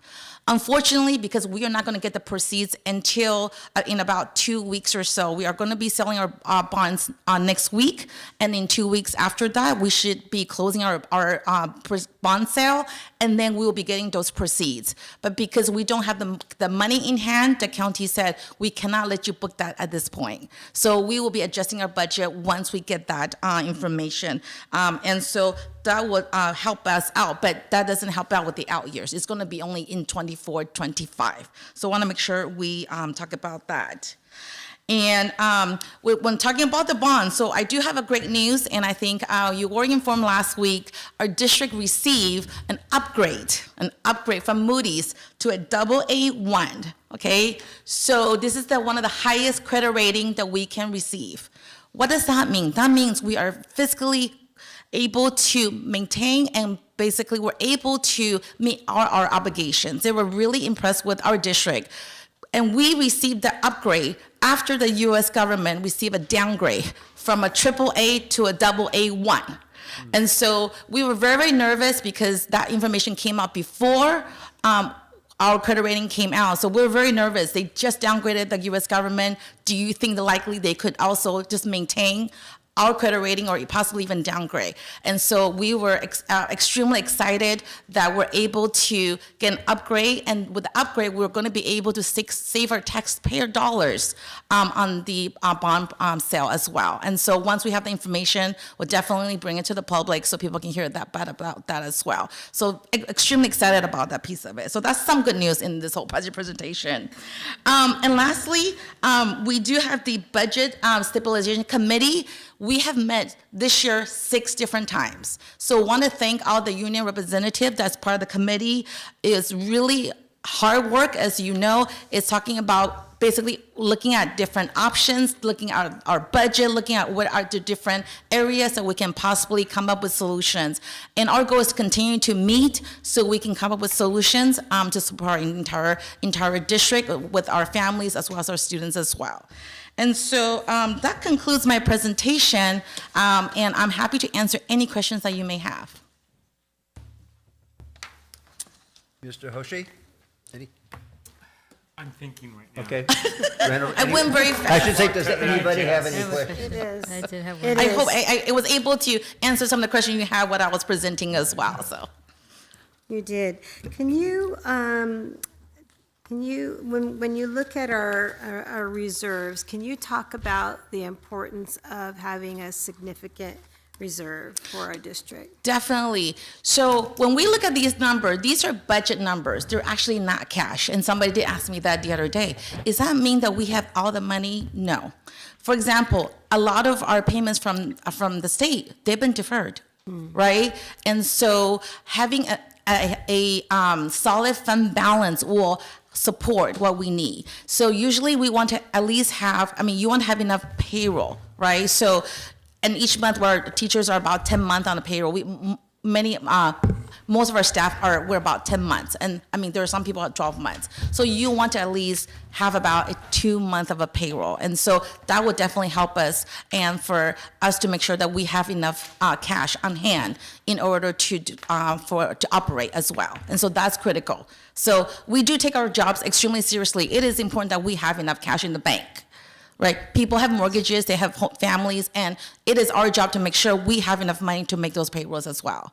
So we have utilities that we have to pay through a lot of different things, but the most important thing is to make sure we can make payroll for all our staff. Thank you for that.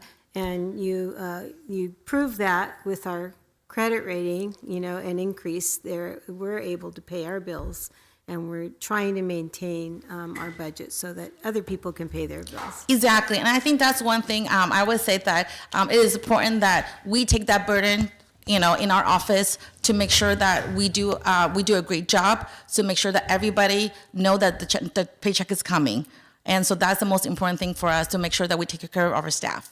Thank you, Nancy. I have a quick question. I mean, it looks like declining enrollment is just inevitable across the state.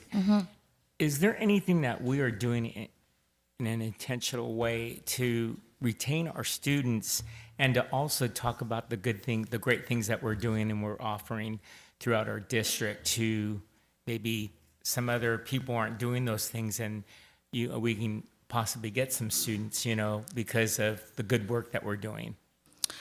We do. I mean, I think because of our partnerships, all our different initiatives, we are getting students. For example, my students, we don't live in a district. We come to school in our district, right? So we hear all these amazing things. We have the dual enrollment. We have the AIM program. I'm seeing, my daughter, for example, is doing an internship this summer because of our district. There are great things happening here, and we are attracting outside the students to come in, and that's what we need. But the problem at the end of the day is there's just less kids overall. In Orange County, if you look at how much it costs to live here, a single family home is about $1 million. And so it is extremely expensive to live here. And so there's but I also want to ask Dr. Free to speak on that as well. Actually, I'm quite impressed with Dr. Yang. That's pretty good. You're an honorary member of the Ed Division. I love it. So yeah, there's a number of things, Mr. Hoshi, that we have been doing to not just retain our own students, but also bring other students over from other districts that maybe aren't having their needs met in other districts. And so we've been really intentional with not just our approach to instruction, but when you think about our community school approach and what we've been doing to engage our community with in the work that we're doing, I think others see what we are doing and feel more connected. We also, when you think about our pathways, the exclusive pathways that we have, most other districts aren't doing that because that doesn't fit with the traditional model schools where ROP and I know Kelly's here, for a lot of other districts, they see that as more vocational. For us, we see that as an opportunity for all of our students to engage in becoming work ready when they leave our schools and they leave higher education. So I think our exclusive pathways have been a big selling point for a lot of students to come here to get something like a cybersecurity, a medical pathway, biotechnology, et cetera. Those are huge opportunities. I think also the work that we've done with our language programs, our dual language programs, is another thing that really speaks, is an important factor to a lot of our families who want their students to be, plurilingual, right? To have other languages and assets that they can bring into their life, both as a potential career option or just as a skill and an asset to have as just a human.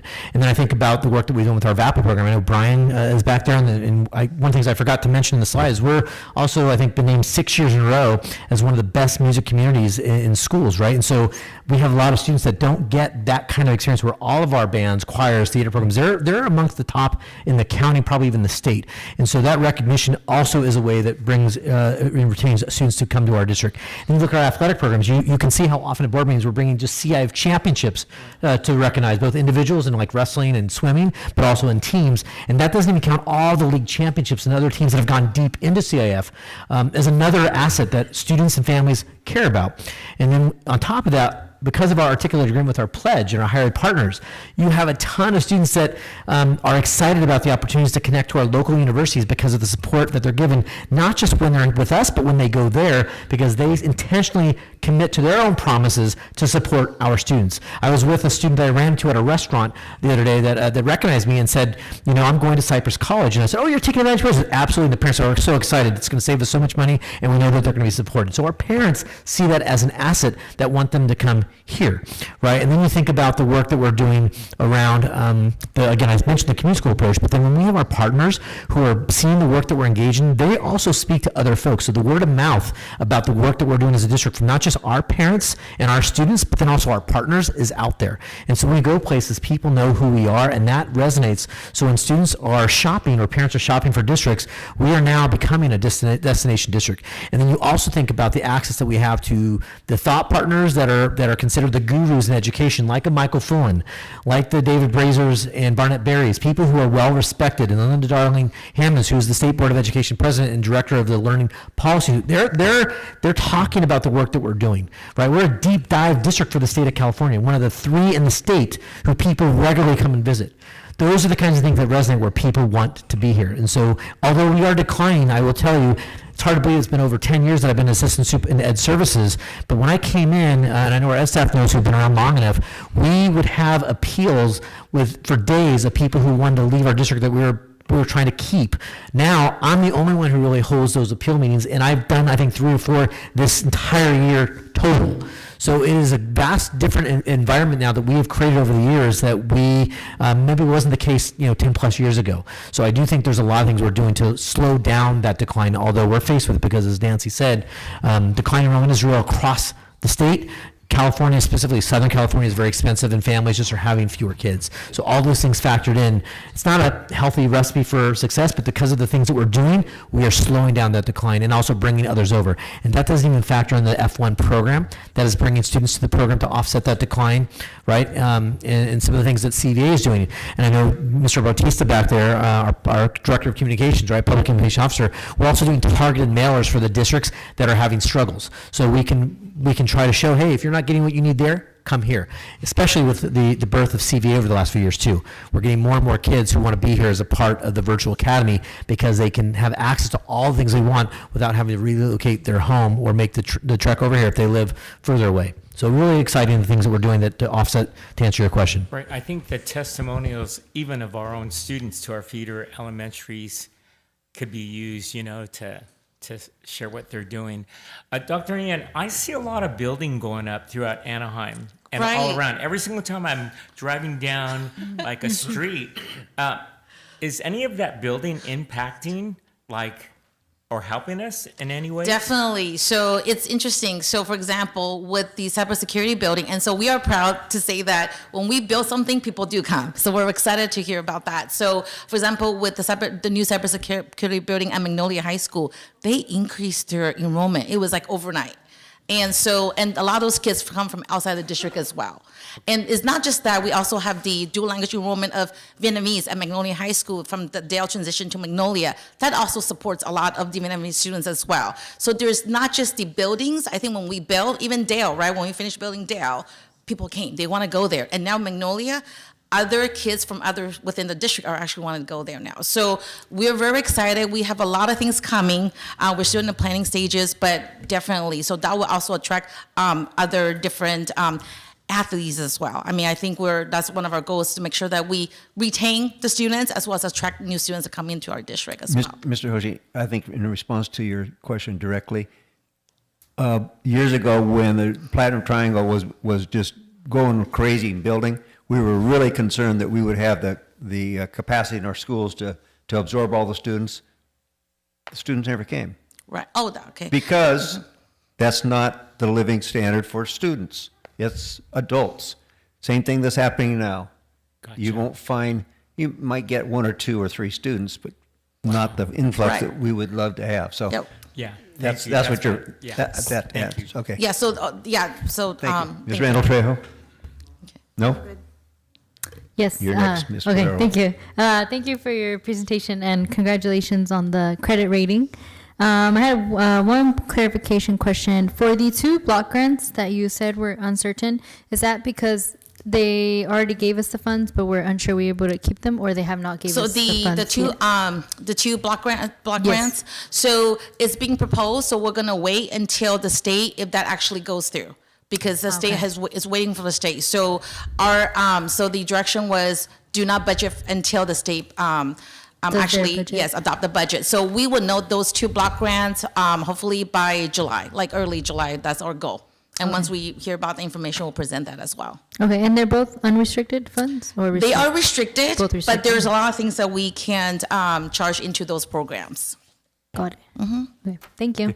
I have one question. The federal revenues you were talking about, the administration had said that they were going to be transferring it to the states. So they're cutting programs at the federal level. Are they going to be funding from the federal level and moving that money to the states, or is it just up to the state to pick up the ball and run? For what we're kind of seeing is if what happened will be the money will go to the state, and then the state would, instead of us kind of reporting that to the federal level, then the money will come to the state, and we just get it from the state that way. So there's a possibility some of that 25 million that we may not be getting could be coming from the state instead of federal? That we do not know at this point. Right. And so I think, we're hoping, for example, the food services program will stay as it is, but, not that long ago, we're not getting that much funding for that as well, right? So I think we just need to make sure that we have enough funding at this point to backfill if we do need it, especially within the next couple years with all the uncertainties happening. So it's a very conservative the way to budget at this point. We want to make sure that we don't over project our revenue.